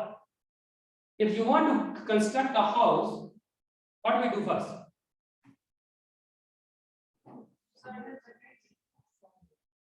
Firstly, we have map. Design. How looks beautiful this house? How many rooms there will be? All these things we design before start constructing. During the design, maybe you have some modification changes, but initial map is there. Same as in your research. You have to have the proper construction of your methodology. With the complete scientific evidence, it will be successful. Successful or not is another story, but you have the evidence. But if, for example, if you come to the lab, your supervisor said just start working, okay, but no idea. One semester, don't know what I have to do. Second semester, I don't know what is my objective. Third semester, I don't know. But just try, we will get results and then maybe we will get something. No. Preliminary results sometimes are important to design your research methodology. Maybe sometimes you are working on something to mature your research methodology. That is very good, strong approach. Means sometimes you go to the literature, you did something, You get some results based on you design your research. This is another approach. Then, so the search methodology and research methods are different things. Methodology is a complete method of the whole research. Complete research approach means this is a complete map of your work during your study. Methods are the part of research. Methodology means methods are supporting your research methodology. So you connect together means if you have the good methods or maybe methodology is very good. Maybe you are using very good methods, but your methodology is very weak. You don't know what to do for what. Just method is very good. So it means you have to select the good methods to develop a good research methodology. That is the perfect. Then here is very important. Very, very important. Thesis title, thesis objective, and thesis scope. What is the difference?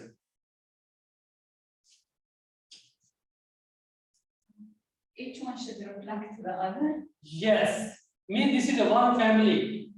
The father, mother, kids all are one family. So means if you write the thesis title, it should reflect the others. It should reflect your thesis objective. So thesis objective can reflect the thesis scope. From scope, you can get the information from the objective. From the objective, you can get information of the thesis title. Both have the connectivity. So you cannot say your title shows something different, objective something different, and the scope is something different. Then another very important. Objective number 1 and objective number 2. What should be the difference? Anyone of you? It goes narrow when we reach 2. What's the reason? Like next one, there should be some connectivity between. Okay, one is the connectivity. Because there is something missing from one, or like the first one, and this led to something else, and for that, because of that, we did the second objective. How we reach the step. Okay, very important. This is one of the problem for many of the students. When they are designing their research methodology, this is their weak point. Thesis objectives are like one independent pillar of your research. Every objective is independent. Number 1. Independent means your objective one should reflect some independent conclusion of your research. So when one objective, it shows something new contribution, is sustained independent. At the same time, objective 1 should connect with objective 2. It should have to be connectivity to the search. Not this objective 1, you do something, you finish, you start in another area, no, you start another objective, do something, another area. So 3 areas or 3 things are not connectivity. There's a line question, what if the objectives are wrong? Can I replace with the short one? Okay. Objectives and title is the difference in the keywords. All the objectives, keywords, not 100%. Some keywords should be the title because title is made from the keywords of the objectives. So means some reflection of the objective 1 should be in the title. Some reflection from the objective 2. Maybe one word from the objective 1, one from 2, one from 3, one from. Or then you just can write the story to make the activity. So if the keywords from the objectives are not available in the title, so means title is incomplete. You are not giving the complete information to the others. Sometimes the researcher says wastewater treatment. What is wastewater treatment? Maybe in objective you are doing so many things. So maybe you are doing wastewater treatment. Maybe which method, which technology, which approach. This reflects from your objectives. So make sure when you are going to design research methodology, there should be connectivity between the objectives. At the same time, every objective should have independent conclusion. If no independent conclusion, it means that is not the objective, that is one part of the objective. This one you make sure. So, for example, objective 4. Objective 4 should reflect first 3 objectives. Means the first 3 objectives some information you are using from the objective 1, 2, and 3 to finalize the objective 4. At the same time, objective 4 should be independent. It represents some own information, some theory, some simulation, some optimization.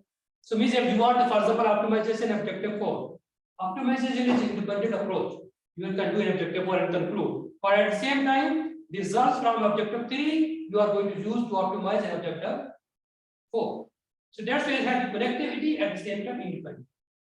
If you are not like this one, then best objective is every objective gives you the publication. Minimum 1. That is the best objective. Every objective gives you the publication, good publication. Then your design of the objectives are very good. If you are not getting, you say, oh, I want to finish objective 1, then 2, 3, and 4, and 4 after 4, my publication will complete. So this is total is how many objectives? 1 only. So you means you convert one objective, you break into the 4. So that's why you try to make a very strong. Sometimes one objective cannot give you the paper. So means two objective can give you the more than one paper. So means the information in one objective is connectivity with the objective 2. When you combine 2 objectives, you can get 2 papers. That means at objective 2 you have 2 papers still. Okay. So maybe objective 1 independent, a 2 cannot give you the paper because there is connectivity of the data. But at the end, both objectives give you 2 papers. Okay, so this whole approach should reflect your research methodology. Then this is the some type of the different stages when you are going to do your research methodology. For example, before you are going to identify the gap of your research, you have to go to the literature. How you can design some methodology? Anyone on you? How we can design methodology? What we have to know? We have What's to know our what was aim? done before in that work. The outcomes first. No. Research methodology you can only design when you have enough knowledge, enough literature. Everything is clear in your mind, then you have methodology. For example, if you want to do something, how you will do? Which work you want to do? Research means you can go to the literature. Firstly, you find your gap. What is the gap of your work? What is the problem? How to solve that problem? What is the hypothesis? Everything can reflect when you clear, then you design your research. Because methodology will give you the step-by-step guidance to complete your degree. And at the same time, the methodology will guide you the success and the failure. So for example, if you want to formulate your problem or objective, you have to go through the literature. Then you can design your objective. Once you have the objective, you go to the methodology to complete your objective. So then, if you are not successful to complete one task, go back, research, redo, go to the literature again, see where is the problem. So that's why when you are going to design a methodology, you should have to have the connectivity of the things. So one objective, all of your objective, how many objectives we discuss, should cover the methodology. All of the objectives should be the part of your methodology. If they're not, it means your methodology is not complete. Like this here, I can see. For example, this is objective 4. Number 1, objective. First part of methodology should cover objective 1. So objective 1, you have to move to the objective 2. Objective 2 is independent, at the same time is connectivity with the objective 1. So it means if you want to complete objective 4, what you have to do? You have to complete first 3 objectives first. Then you reach to the objective 4. If you say no, first I can finish objective 3 and then I will come to the objective 1. So what it means? Yes, one. So it means how you can start in the middle. Means you can say you are constructing a building, you can first the second level, the construction of the second, then you go to the ground level. Is it possible? So that's why you have the mature methodology gave you the success and failure through all your study. So every time when you are a failure, you go back Go back, recheck your procedure, recheck your method, recheck your approach. If you are not successful, go to the literature again. Then you see where is the problem.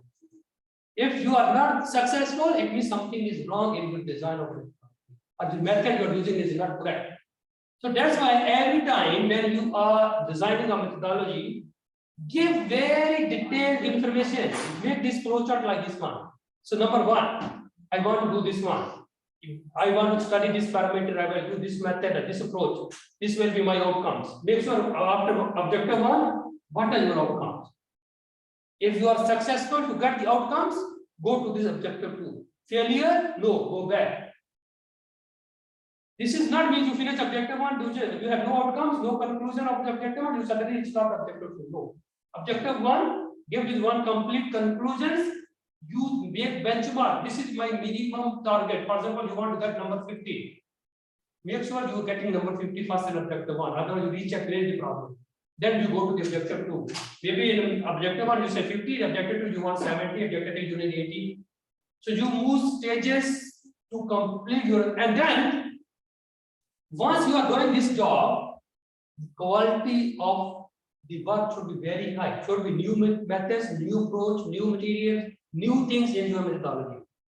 If you are going to duplicate the others' work, what will happen? No sense, means no meaning to why you want to do the things. And methodology give the problem of the solutions. You identify the first problem, based on the problem, you define your objective, and objective is the explanation of the objective to reflect the methodology. Means that you are going to complete your objective based on your methodology. Then this is the same thing here. You have the objective, you have to design, you have to move forward. So then every time there should be the loop of moving back in methodology. It's very important. If there is no option to go back in methodology, it means your construction of the methodology is not perfect. So means once you go to the number one, if you found some problem, go back, recheck where the problem. So you can say this, if this in number two, you go, maybe in after objective two, you have to go back to the objective one. Maybe objective one is successful, objective two is not successful. Then it means something wrong in objective one that is not supporting the objective two. So you have to go to the stage number one. So every time you have to move back, maybe from the objective one, objective two, or anyway, unless the whole methodology has been corrected. Okay, so any questions so far? Any questions online? Anyone? Okay. Here, very important. Selection of research topic, design of methodology, and outcomes. They all have the part of the. So this is your all should have the connectivity. Number one, research topic when you are going to select to design your methodology. Topic should has so important or enough things in your design that can sustain next minimum how many? 5 years. Why? Means you are doing research after 2 years, you know someone other published. Your things published by someone else. So what will happen? You have to start from zero. So means your design is so strong or the topic is strong enough, it can sustain for a few years. So means your novelty level is enough to sustain. If you say, oh, from today, I will get data and within 1 year I will publish, I will save my name and it's okay. This is your planning. Very weak, very poor planning of research. So it means you should have to select the topic with the methods or approach that can sustain few years. You have to be happy. Oh, my level is so enough, I have no need to worry. And then immediately, once you are getting the data, you have to publish. No need to wait, I will collect data for 5 papers and will publish together. Maybe during this time, someone else publishes. Once you collect the data, try to publish. Because once you publish, you are going to save your method as your approach, and then no one else can publish.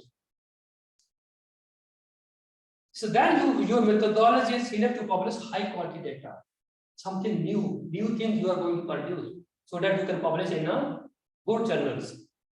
So then,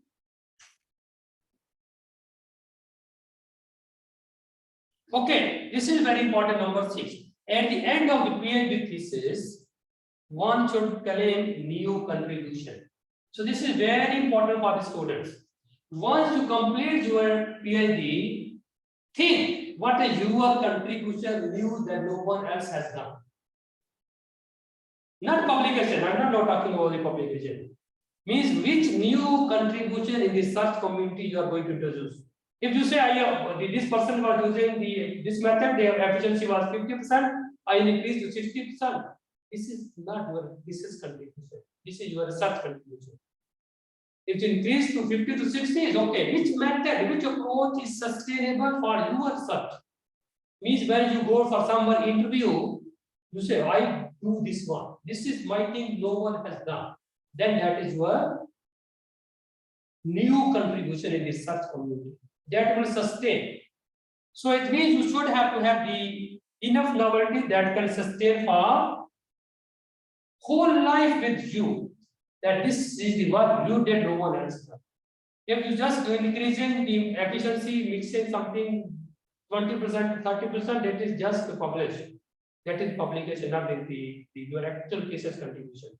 So thesis contribution outcomes should be something new, unique. That is your name there. So this is another approach. Research methodology is not but copy other searches or just copy to something to publish. Then change some parameters, change some composition of the materials, combine two materials. So I want to be maybe I can work. So that's different system. You have the duplicate other search with the minor and no contributions. Is there really research methodology? Research methodology is your independent approach based on the literature. This approach is just temporarily can sustain. Means you can successful to publish maybe one paper, two paper. But this is not the design of the terms of publishing high quality works. So you should have to have the methodology. Don't copy others. Get information from the others. Don't copy their work. Because once, okay, very important. Once the one paper is already published, and you are going to copy, what do you think others are not going to copy? Means one idea you are going to copy. How many others are going to copy? Maybe many other structures are working to copy the ideas to reproduce other things. So it means once you are going to copy, you get the information, knowledge, design your methodology, design your approach based on the what has done. If you can copy, it is not sustainable. Maybe you can publish papers, okay, but not sustainable. So then here, if you want to publish, you have to get the high quality work. You really want to publish in a very good quality journals. You should have to have the first strong problem. You should have to know where is the problem in the research community in your area. If you read 10 paper and after 10 paper you said, oh, this is my problem. How you can say this is your problem? Maybe you are reading only your senior paper. Maybe the other papers are already published in others. How many publishers we discuss? Around 10. If you are reading your senior paper and based on your senior, you want to decide your methodology as your topic, as your problem, is it enough? This is the problem. This is our problem. Because students just read these few papers, based on that, say, no one has other done. That's why I gave you this Scopus link, write your title to see how many papers are there working. Then use different keywords in that topic when you search document. Then you will see really how many papers are working. Then the research questions should be very strong. What exactly you want to do? What is your problem? What is your hypothesis? So hypothesis should be very strong. If your hypothesis is very weak, are not mature, are based on just MDPI journals, they are not going to publish good journals. Getting a good quality data to publish in a very high impact factor journals. Then research objectives. Research objective should reflect the problem, should reflect the approach you are going to use to based on your hypothesis.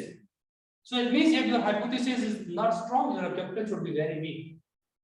Maybe not going to reflect the real approach. So this whole thing should reflect your research methodology. Then, here very important. So if you have the initial investigations or some preliminary results, what do I do with that? What you can do? Just publish. Don't wait. You got some, you're getting something, you are preparing your methodology. You get some result, you just try to publish.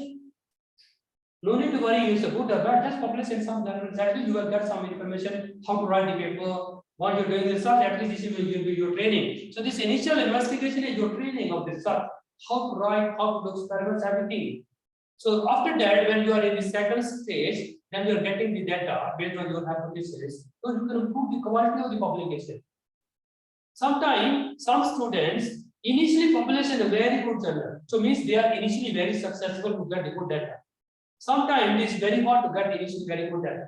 Then you can publish in normal journal. That the normal means means still you want, but in not very high.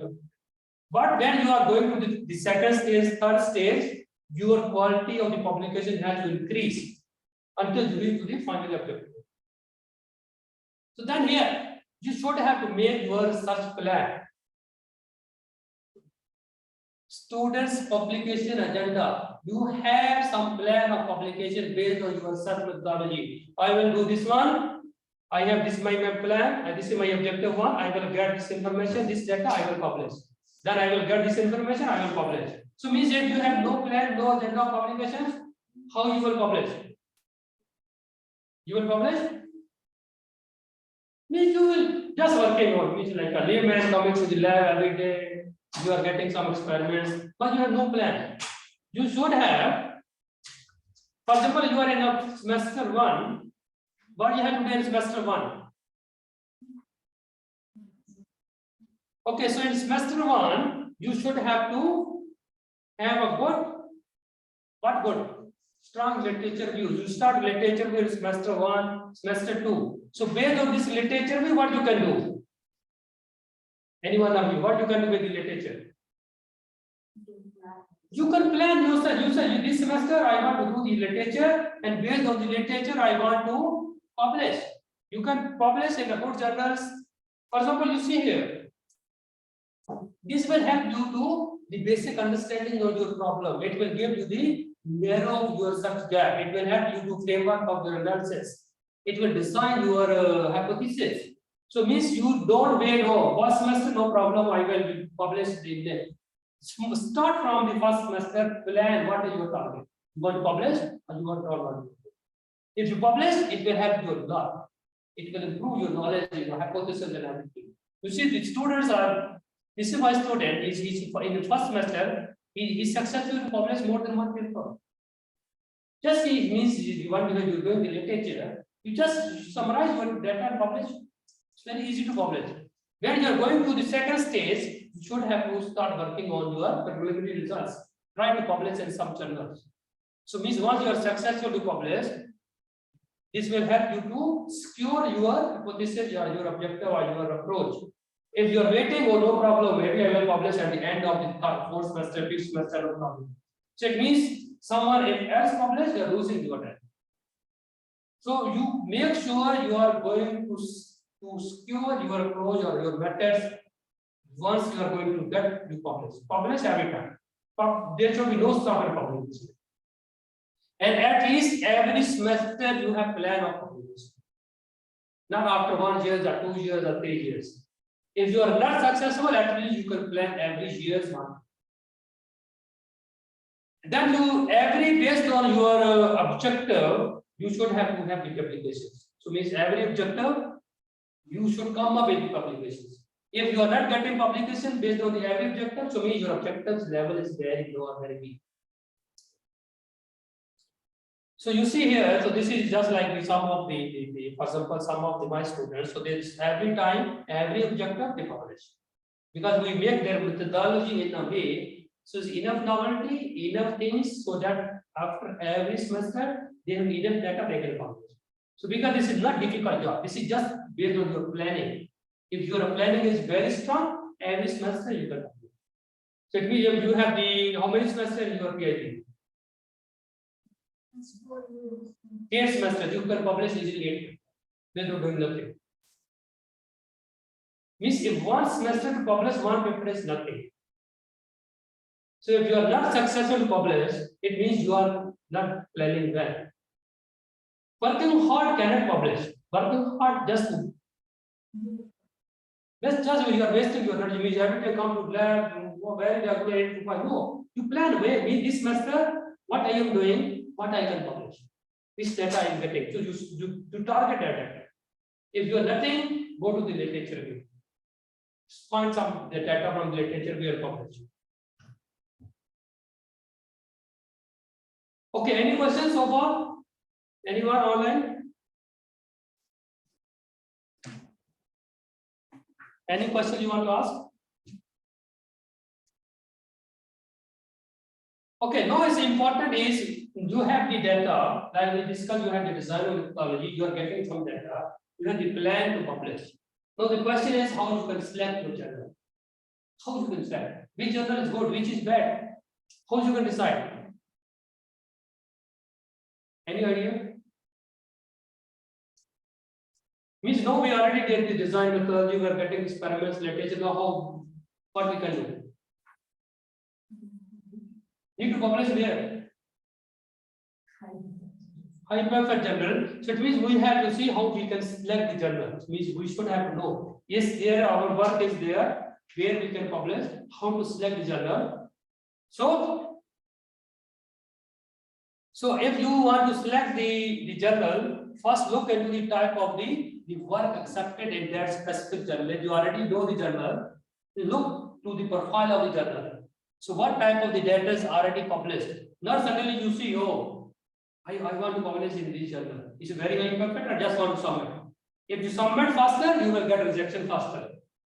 This is the two-way traffic. You just if they hit the ball you want, it will come back for it. So you have to plan where you are going to publish. If you select the journal, you select they are publishing what type. They are going to publish review article, research article, the letters. Some journal they publish only review article. You can submit experimental paper. Some journal publish only experimental paper. So you have to make sure where you are going to submit. Then you can say, look into the level of the paper submitted to that specific journal. You already have your data. You already have the paper. It's ready to submit. Look your paper and already published paper in that journal. Don't think by yourself your work is very high quality. When you are going to design a paper, look the type of the graphics, type of the figures, type of the tables, what type of things they are reporting in their published papers. That is your benchmark. If you feel your level of the work matches to their standard based on the published paper, then you submit. Otherwise, don't waste your time. There is no luck in research, only few percent. Because some researchers said, oh, luckily we published, immediately they work at that level. But luck is there, but a few percent only, not 100%. Otherwise, everyone can play with the luck and publish many papers. Then you have to check how many publications per year they are. If you need to publish faster, look, maybe one journal published in 1 year, one paper. For example, once we submit one paper in a journal, it was published after 2 years. After 1 year, a data is sent to the reviewer. And reviewer takes 6 months to review. First benefit is already old.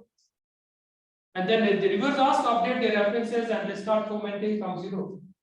So then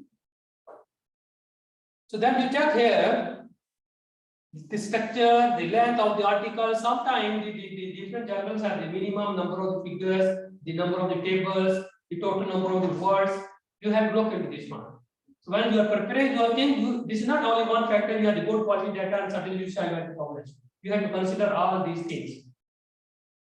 And then you can go into the websites, you can go to the Scopus, you can go to the Web of Science, and you can show the others. You can see the what type of the journals are available, and you from there you can select your journal that can match with your work. Because we have not enough time, just I can move faster. For example, you see this one is Web of Science. In Web of Science, you can see here, write the journal name. If you know the journal name already, you already know. Means this is the journal I want to publish. Means I want to select, I want to send it. Right here. If you want to write here, and then you search what information you will get. You will get here. For example, I write there. Here, if I write here the applied calculus B, I just write this paper name here, journal name. So it will immediately give me the information about the of that journal. So you see, for example, in this journal, impact factor is 19.5, and then this one is how many articles they publish, how many journals they publish. So this is the method to calculate the impact factor. So impact factor calculus based on the previous 2 years paper, previous 2 years. For example, now is 2022. So if this journal's impact factor will be 20 and 21.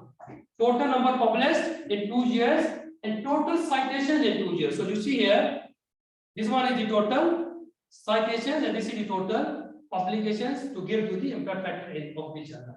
So from here you can see the impact factor, how many, for example, if one journal publishes only 10 papers, its impact factor is very high, but it publishes only 10 papers, its impact factor will be very high. So means journal should have to publish more papers and get more citations. That is good journal. Some journals have the problem, they are not publishing to improve their impact factor. So it means in 1 year, they publish only 10 papers. And if they get 100 citations, what should be the impact factor? 10 already, only 10, 100 citations, maybe they can cite their own paper somewhere, they will get an impact factor. So means journal should have to publish and get citation. That's a good journal. Then you see here, from here you will see this is the ranking, means the journals have a different criteria. So under engineering, this journal this is Q1. Under another is one is still Q1. But the rank is 1 and his rank is 2. Remember, Q1 is after 1 to 25. So this journal is Q1, but ranking is 125, no, number 1. So this is the top 1% journal. So you want to see if you want to publish Q1 in Q1, top 5%, 1%, you can select. Then you see, this is what is here. This is the same Web of Science. For example, you want to search based on your topic. Your field, write in the words. What is your topic in Web of Science? You will see how it looks like. You are beautiful, your work are very bad, what's happening? Write it. What will happen? For example, I say this is the photocatalytic CO2 reduction. I want to see what's happening in this area. What will happen? I will go here. Just go here to analyze the data. So analyze the report here. You see the number 1, analyze your report. Once you will analyze the report, what's happening? It will give me all the related journal. Related to this topic, it will give all the journals that are suitable for this topic. So you have no need to worry, you just select here. You will see all the journals are available, that are the top journals with their impact factors. You see here, if you use here, you will see these are the important journals in this area based on this topic. So you can select any one of them, then you select that journal, go to the profile of that journal. So first you select the topic, key in, go to journal, you say, oh, select one by one which one you want to submit. So they go to their profile, check their impact factor, their ranking, then you can submit your report. And is your research is really important? You will see here, analyze here. There was an analysis here. Click here and analyze the results of based on this topic. You will get this one. What is happening here? Is this research important or not? Yes. Why? It's getting more and more attraction from researchers. You are getting, you see here, publication and citation both are increasing. So you said this is very important area now. If you are working, so you are here. In area you are working here. You say my work is very novel, but no one other working. You will get citation? No. So it means your search should be very important when you are going to select your topic. So then you see here, this one is what? Scopus, we already discussed the scopus. You go to the scopus, write here the same title. Same title here, just go to search, you will find here. Analyze the results, you see here. Is it really important or not?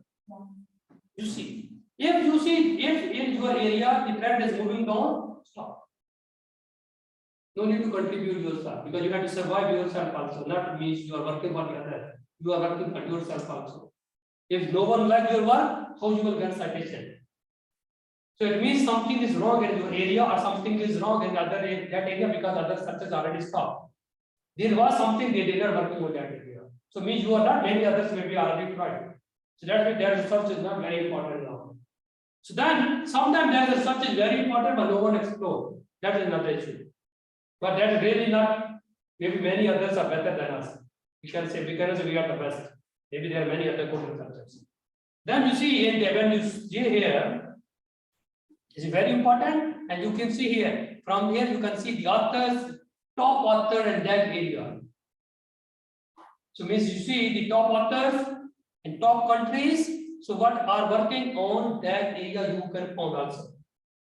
So luckily I found my name here. So it's luckily so it's very hard to get the top researcher on that area. This one only possible if you are very consistent in your area. If you are moving here, moving there, just want to publish, then you are not expert in your area. So then here you will get again the same. You can see here. So you are getting different informations. You can get the journals. You can select any of the journal you want to submit in your area. So then here, if you want to see the ranking, Scopus ranking, because university consider Scopus ranking, you write the name of the journal here. Search, you will get here this paper here. You see here this paper, click on here, the paper, you will get here this information. So this will give you the information about this paper. This is from the publisher is who is the publisher here? Elsevier. Then this one is the what is here? Rank here. This is considered by the university. So what is the rank?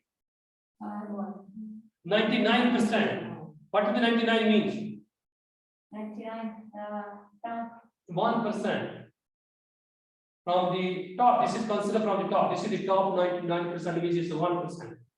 Is under category of 99. 99 means is which kind of percentage? Is a rank. 1%. You have to minus this number from 100. 100 minus 99, how much? 1%. So means this journal is under 1. in this category. Here's how much percent? The 30%. So if you want to know that you submit paper because university consider this ranking, you go to the Scopus, see what is the ranking. Minus from 100, just see this is the ranking you really want. 1%, you can minimum you target the top 5%. So that is good university like. So now this is here. If you have no information about the journal, still you can search through the Elsevier. You can use your paper ready for submission. Add here your paper title. Add paper title. Add your abstract and add keywords. When you will add these three, this will give you the available journals based on your scope of work. So you don't need to worry. Oh, I have read this one. I can do.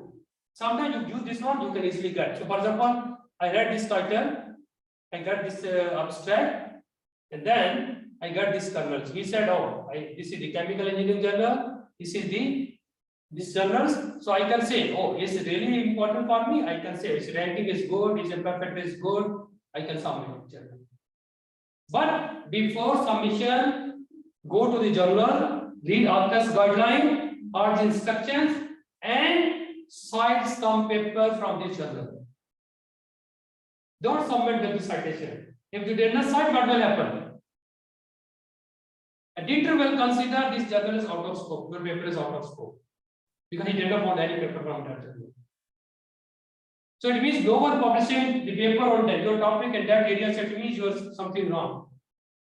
They don't publish in that journal. Sometimes the editor say, "Oh, you did not cite even one paper of our journal." So it means this is out of scope. Sometimes they consider okay, maybe work is very good, very high quality, they move forward. But sometimes they say, oh, it's out of scope. So then here is another, this one is the nature. You can use the same criteria for the nature. You write the title, the abstract, the keyword, you will find here the journals that is suitable. You best is the Scopus because Scopus will give you all the journals. Because Scopus covered by Nature, ACS, American, and the publishers are under this Scopus. Scopus is the best to give you the journal.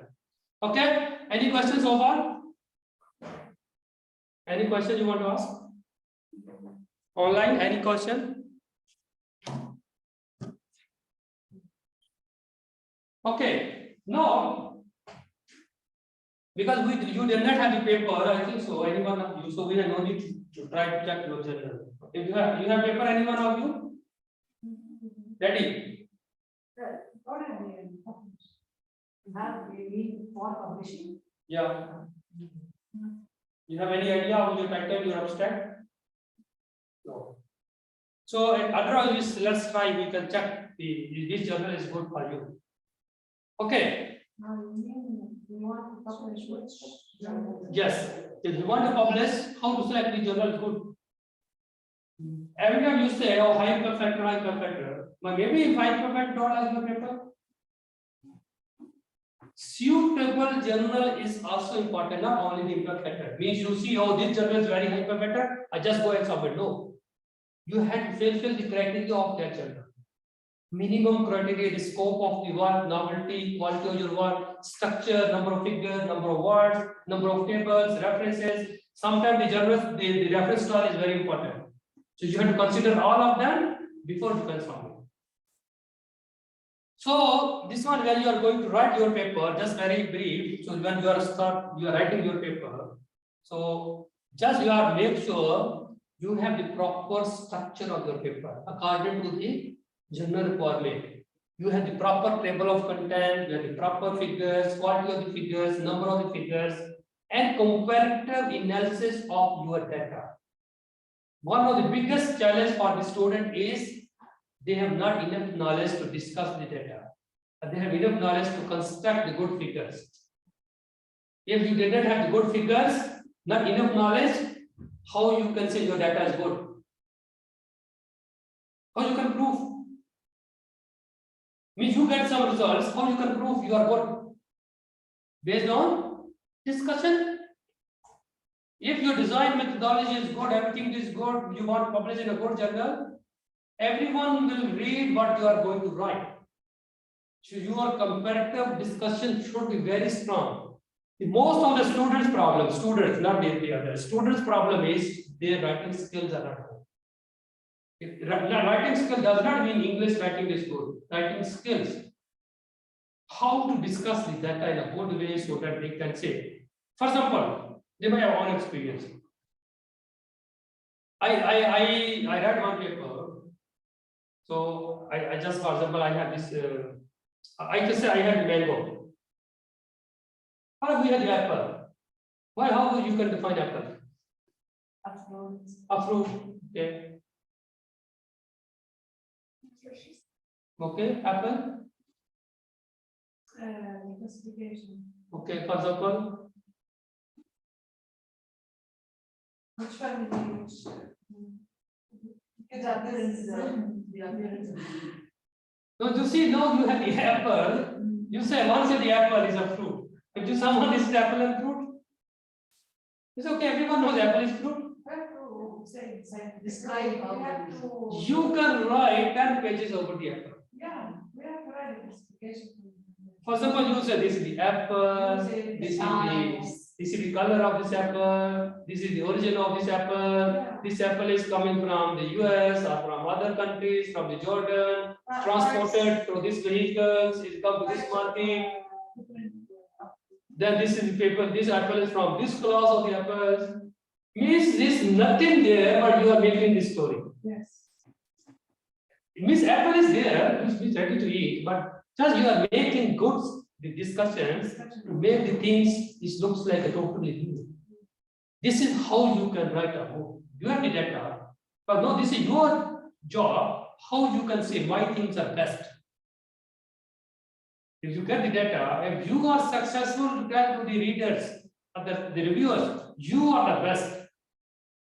Based on your data, you will publish in a good journal. But if you say, I get these results, it will increase, it is decreased, 1% decrease, 10% increase, what will happen? You are not given the reasoning why this is increasing, why this is decreasing, what is happening, what is new things that happening. Then you are not successfully published. So this is one of the major challenge is critical discussion. Discussion of your data are missing. I can see I read many papers. Problem is the writing. Students just say increase, decrease, increase, decrease. In scientific community, you have to be reasoning, scientific reasoning of that increase and decrease. If you tell that reasoning, your paper, I gave you the guarantee your paper published report. Same data. Same data can be published in a Scopus, same data can be published in 10 impact factor. Same data. If your reasoning is very good, your logic is very good. Okay, so this one is okay. So this one we can just move on. Okay, so this one here, so just get some points. Okay, so here you see, this is very important. If you don't know how to write, you must attend workshop, some training, get some training. So you cannot say you are the perfect. Get some information from the others that really you want to write the paper and you want to get some information. Then you should have to have some type of proofread of your paper before you send to the publish. What do you mean by proofread? Count the number of the pages? No, you go through it. Who will proofread? Some other people who. Someone can proofread for you. Expert of yours. Best is you can ask your friend, your advisor should have a proofread. Once ready, for example, my students, when the paper is ready, they say this is ready for submission. I say this is the starting point. For them, ready for submission, for me is the first round. After that, we start improving. Means once you are going to proofread, you will find so many mistakes, so many problems. Because now the draft is ready, you have to make the connectivity of the things. Is everything is connected, is not connected, figures are good, figures are bad, any other mistake, any other problem. So this proofread can improve the quality of your paper. If you say, oh, I am ready, my advisor is very busy, I just want to submit. I am already good. That is the time you can improve the quality of your paper. Check the quality of the figures. Drawing of figures are good or bad. It's how it looks like because it's already ready. My experience, what I did not read the content. I never read the content of the students unless I'm satisfied with the figures and tables. Number one point is I look into the figures and the tables. When the quality of the figures and tables is final, then I go to the discussion. Because maybe we are going to modify the figures so many times or this way, this presentation is not good, this analysis or comparison is not good, we have to do this one, that one. Every time they are going to rewrite. Because once you change the figure, the discussion will be different. So it means the drawing is very good, then finally the formatting of the manuscript according to the publisher requirement. So you have to follow this one. Then this one is, of course, you have the different content of your paper. So means you have the different stages. We have the introduction, abstract. It depends where you are going to publish, the length of the paper. So you should have to follow the guidelines. Okay, this is, if you are writing any paper, you're ready, you're on the way, avoid too many self-citation. The word rejection. Unless you are expert in your field. For example, if you cite all of your paper, who will validate your data? If you are going to validate your own data, okay. So make sure you are not going to cite so many papers. Maximum 4 or 5 you can cite. Now, in my case, sometimes I can cite more than 10. Because sometimes my own paper validate my previous data, validate the new data. No other data available. But that is very rare chances. Because if you are working in an area, so the supporting data is minimum, you can use your own published papers just to support, but that is not the justification. You cannot support your work with your own data. You have to get others. So that's why you avoid so many citations. Avoid copy paste from the others. Is it not good? There will be plagiarism. Then, inconsistent of writing techniques. Inconsistent writing techniques means in one side you have one style of writing, others other. The reviewer will be confused. You are going to copy paste, or you are using some software. Maybe you copy one paragraph. Good journal, you use some software and you can replace like this one, and you copy one paragraph from the other paper, very low quality. What will happen? It's confusing. Means the quality will be different. One is very good writer, one is not good. So it means you have to be consistent with your writing, with your own writing style. That's perfect. Then use of incorrect terminology. This is one of the problems. When you use some software, they change everything. Then update the references before the submission. So and then you can make sure the references and the citations both have the connectivity. Sometimes you didn't use any software, you're using just manually. The reference list is there, a citation is there, not mixing together. You should have the proper citation using some type of the tools. For example, you can use Evernote, is very good. Or you can use any other you like. So at least you have some type of the software, some type of the tools, so that you can cite. Highlight new contribution. This is your job.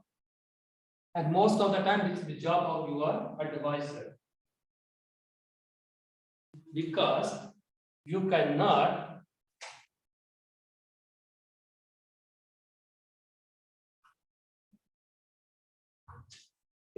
what happened.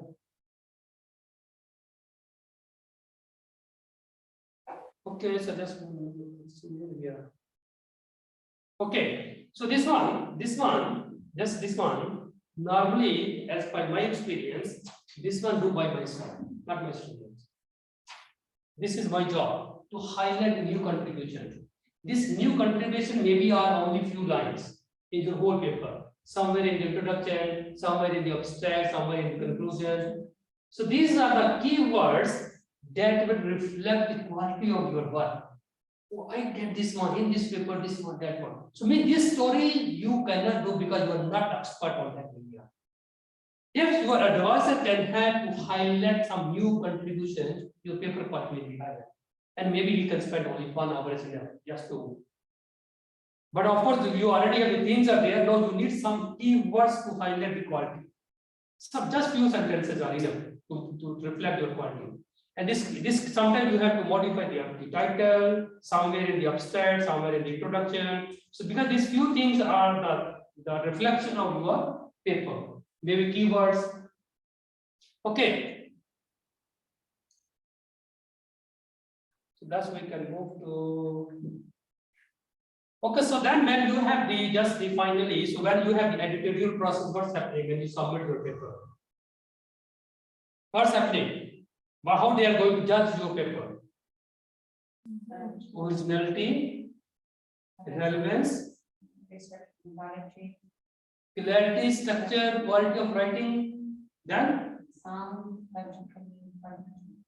so this means the discussion is really based on some evidence of the literature, or just you can say what you are saying is correct. You should have to get support from the literature and you are going to write something.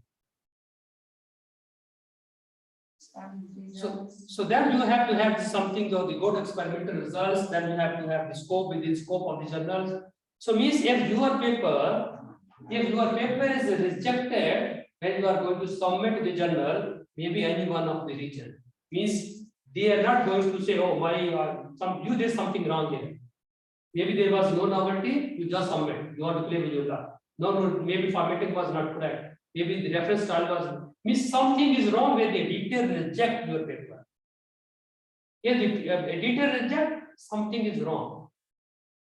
You have to be careful when you submit the journal to fulfill all of the criteria, minimum criteria. Then, reason of the rejection.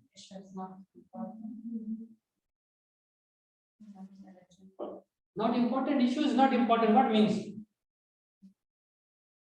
What do you mean issue is not important? The things you are going to highlight not important for that journal.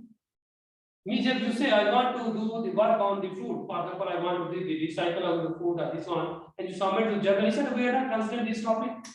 This is not important topic for us, you submit somewhere else. Maybe you are doing good job, but not important for that journal. So sometimes the work is not original. What will be original? Your work. What will be original? Means you just copy paste from the other ideas. Means not original means you not means your idea is not strong enough. The quality of the novelty is not enough. You just copy paste other idea, just want to publish. Then you are not appropriate for out of the scope. Then you have the format or some this may be the data is very old or not relevant. So these are many factors you should have to consider. Sometimes the conflict of interest or ethical issues they may cause the reason of rejection. So this is the same thing we can say that all these things can be responsible for your rejection. Okay, if you got corrections, then if you got corrections, you are lucky. Of course, corrections is lucky. So no, this when you got the correction, they may be major or minor. Normally, they say major or minor. So based on this one, now it depends on your observation or understanding about the reviewer comments. How nicely you are going to deal. If you deal nicely, 100% your paper will be accepted, even you did or not. But you can deal them nicely. For example, if reviewer said you did something wrong, you say no, how you are? I know better my job. What will happen? He is the examiner now. Deal him nicely. Don't say, okay, maybe your idea is good, but maybe this is our opinion. Just nice guide him. No, maybe he confused, he didn't understand the things. But if you say, no, you know, we knows better. My professor has published 100 papers, 200 papers, 500 papers. You don't know anything in my. If you write this one, in 5 minutes you will get rejection. Means he is not going to means he is not your enemy. He is not against you. He wants to help you to improve your quality. Maybe he misunderstand. Deal nicely to all the reviewers. Try to consider as maximum as you can their comments to improve, to change. If you want to publish, if you say no need, we have this one, we did not have this one, we cannot do this one, they will reject. Try to deal nicely with maximum answer of the questions. Add something that they are asking. Then hopefully you will get the public. If you got rejection, don't ignore the reviewer comments. That they spend a lot of time to help you to improve your quality of your things. Consider the reviewer comments, improve your paper before submission to the next. The reviewers are not getting any benefit, they are free, they are working freely. They are reviewing your paper without any personal benefit. So if they give some ideas, some help, you follow them. You're lucky they gave you some good comments to improve your things. So every time when you get information from the reviewers, read them carefully, get idea, and this will help you in your final viva and exam also. Because in final exam also the examiners are there. The reviewers are also the examiner. If you publish paper, you consider the reviewer comments, finally your exam is no problem. I think that's all. So we just can end up with this. I think so. So this one. Okay. So thank you so much for attending this workshop. Any questions at the end? Any questions you want to ask? Online, any question?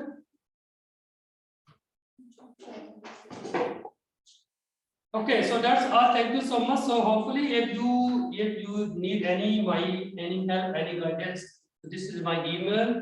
So I am at one building. So room is 1065. 1065 at home. Thank you so much. Thank you so much, Dr. And thank you, participants who attended here. And for the online people, please posted the feedback link. Feel free to fill it, and for the attendees in here. We've got one question. Yeah. They were looking for the presentation because once I sent the email, yes, Maybe I will send you the PDF. Yeah, no, as well. So thank you so much, Professor, and have a great weekend. Okay, thank you so much for your time. Also.